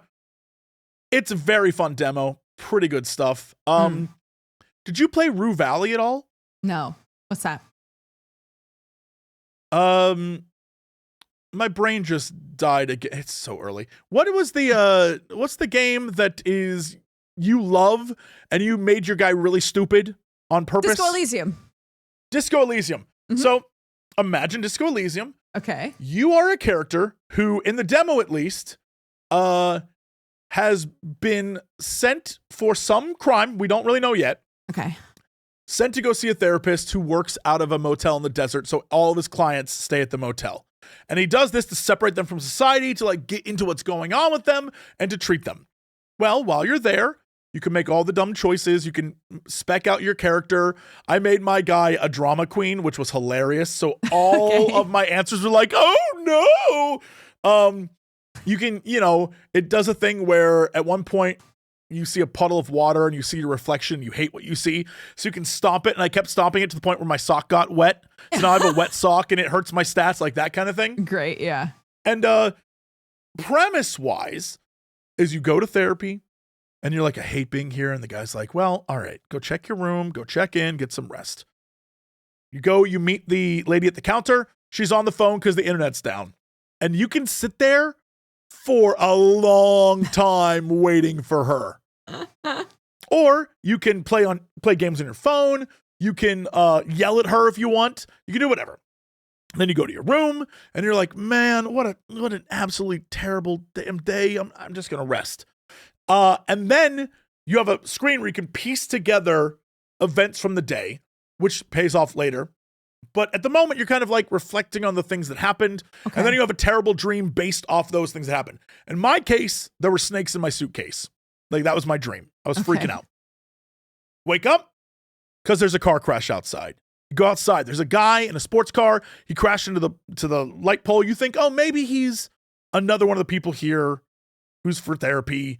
He drives off. You're like, damn, I need some water. We're in the desert. I'm going to go down and get some water. Starts raining. You get your water. You dodge a lightning bolt. And you're like, damn, what the hell was that? And then the sky lights up red with fire. I assume a nuke? I don't know. And you wake up in the doctor's office again, going through your therapy. Except this time, you start to recall, oh my God, this has happened before. It's a time loop game.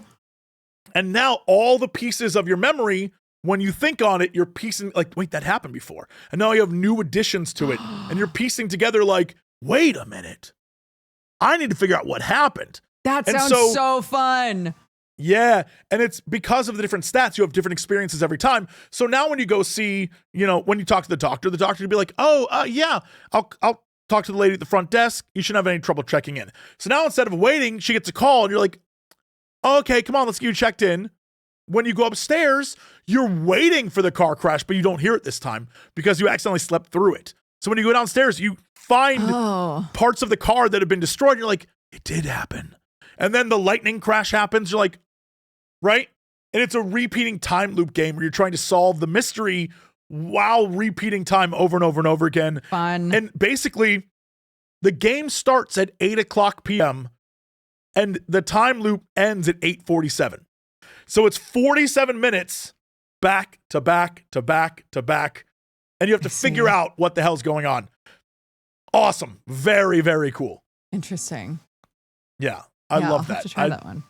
Yeah, it's definitely a game that I think you would love. I love a time loop. Yeah. Weirdest game of all of Next Fest? Yes. Hell Is Us. Dodger? Okay. I dare you to play Hell Is Us. Okay. A dare? Goodness. I'm still not sure what this game is. It is a game where you play as Elias Tefexis. You play as Adam Jensen with weird curly hair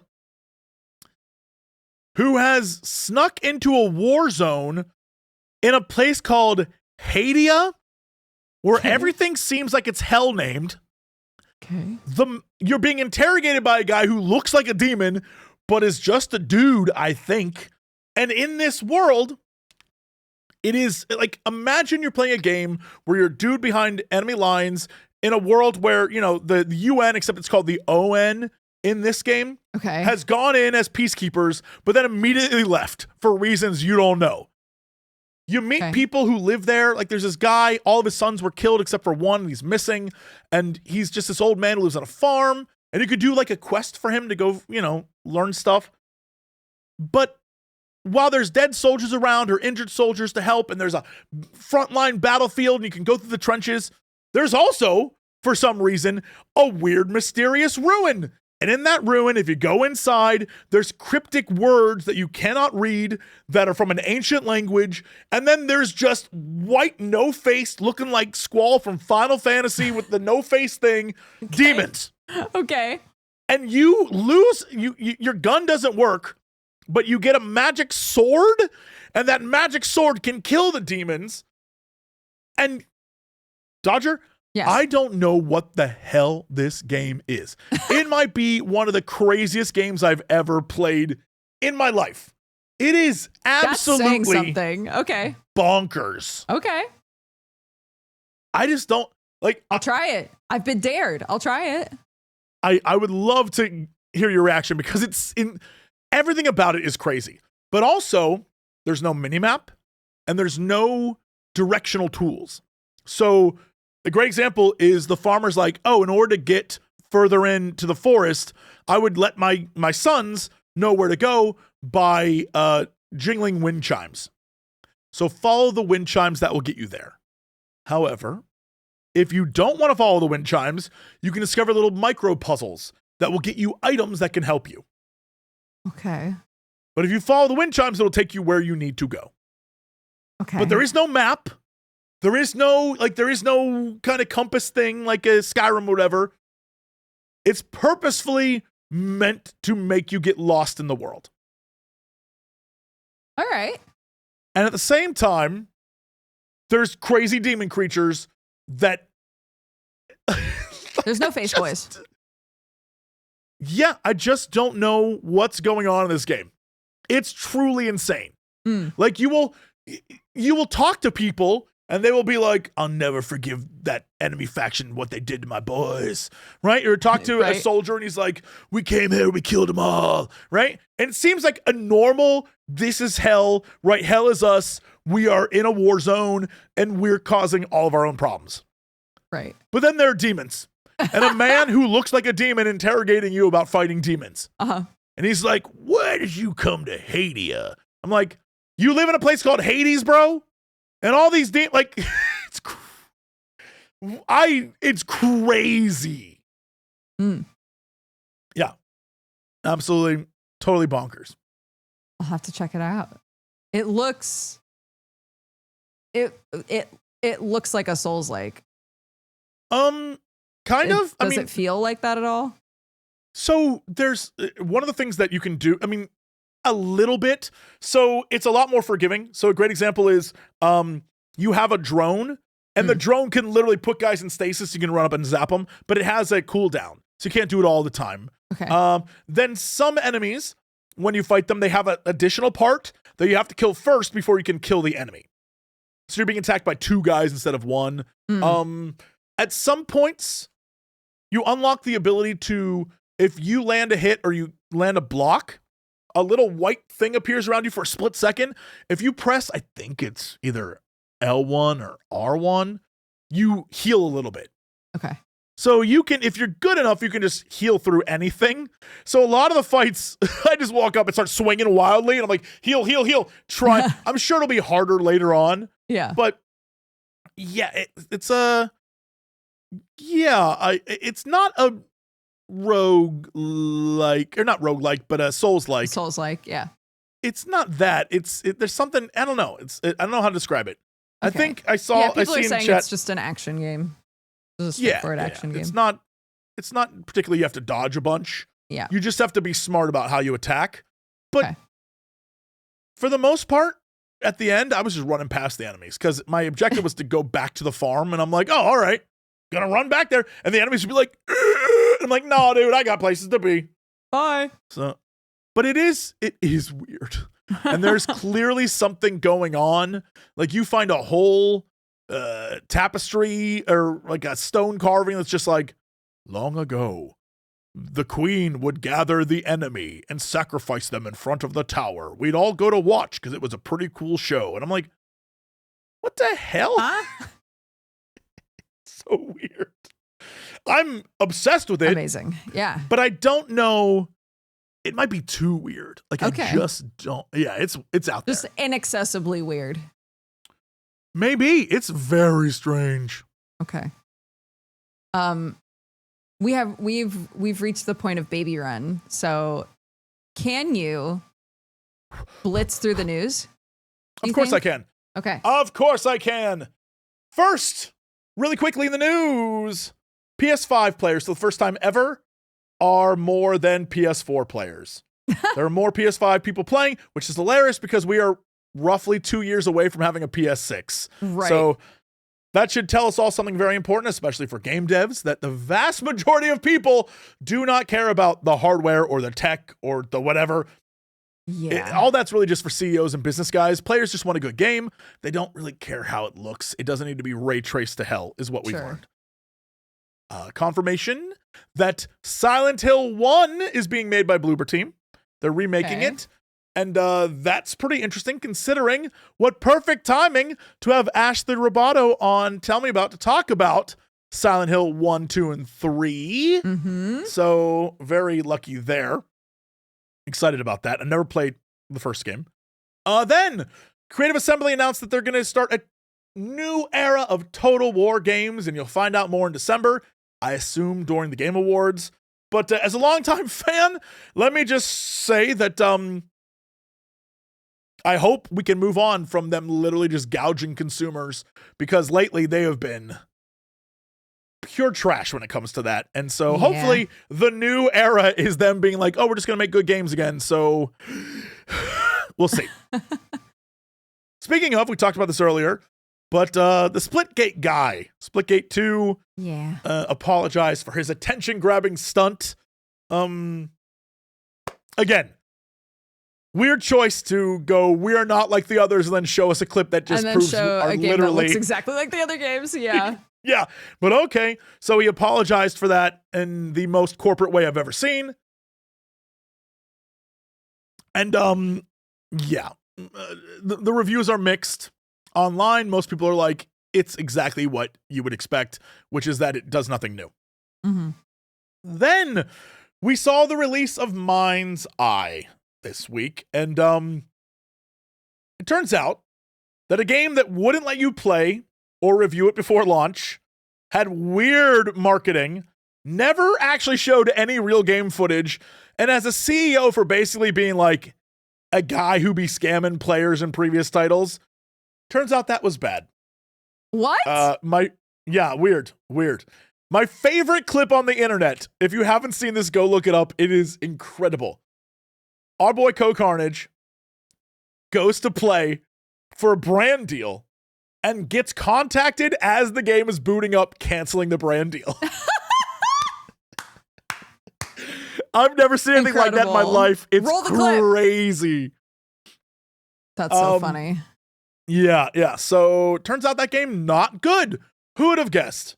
In other news, just kidding. It's still shitty CEO news. Embracer's CEO, Lars Wingefors, who oversaw them buying all these amazing games and franchises, like Saints Row, Deus Ex, Tomb Raider, Time Splitters, more than I can think of, and then doing nothing with them, or shutting down studios, or making terrible games with them, is being replaced as CEO.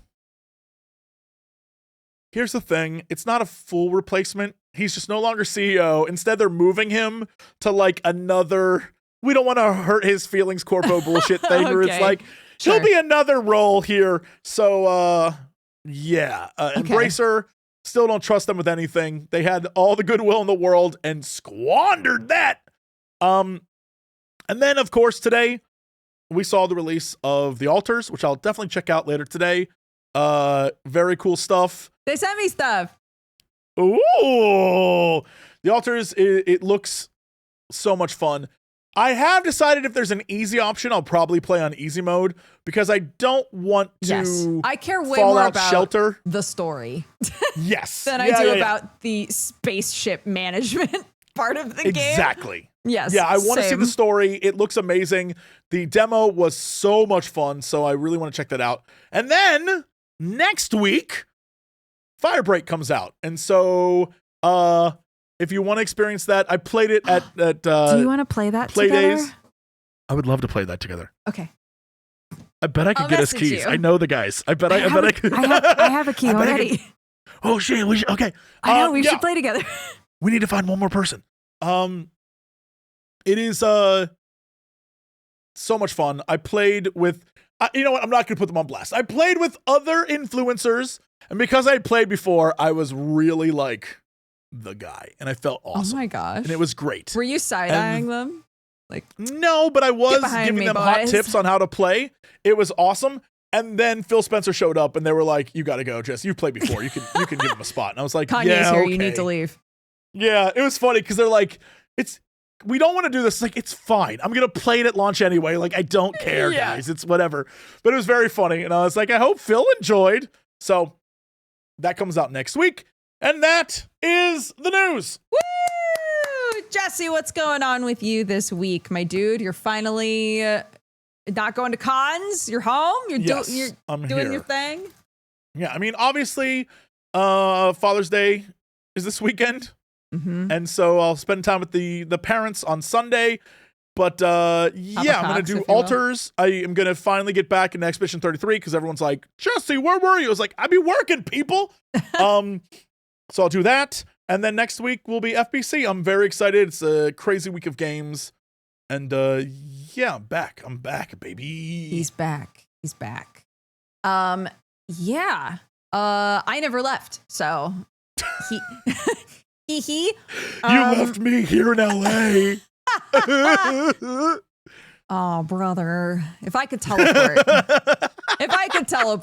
I'd come out there and hang out all the time.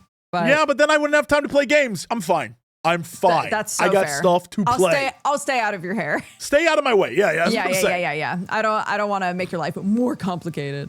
Right, unless we're two styrofoam cups in a video game. Unless we're two styrofoam cups in the Date with Everything a rope DLC. connecting them, and you put one, and we talk to it. We're just making their game for them. Bro, if I play this game and there's already styrofoam cups, I'm gonna crash out. I'll be so upset. This feels so unique. We're so smart just right now. Anyways, yeah, I've been playing demos. I played a bunch of ARAM last night at like midnight. It was a nightmare, but it was lovely. It was very fun. And yeah, I don't know. A bunch of stuff's been coming out, so I'm ignoring them to play demos right now, but I would love to play altars.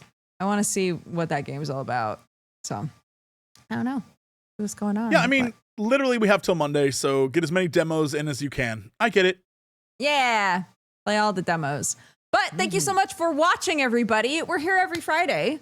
I mean, sometimes we change the day, but that's if somebody's traveling but mostly we're here on Fridays. We exist on Fridays in like a metaphysical way. Yeah. That's true. You could always watch this on Friday, even if we didn't record it on Friday.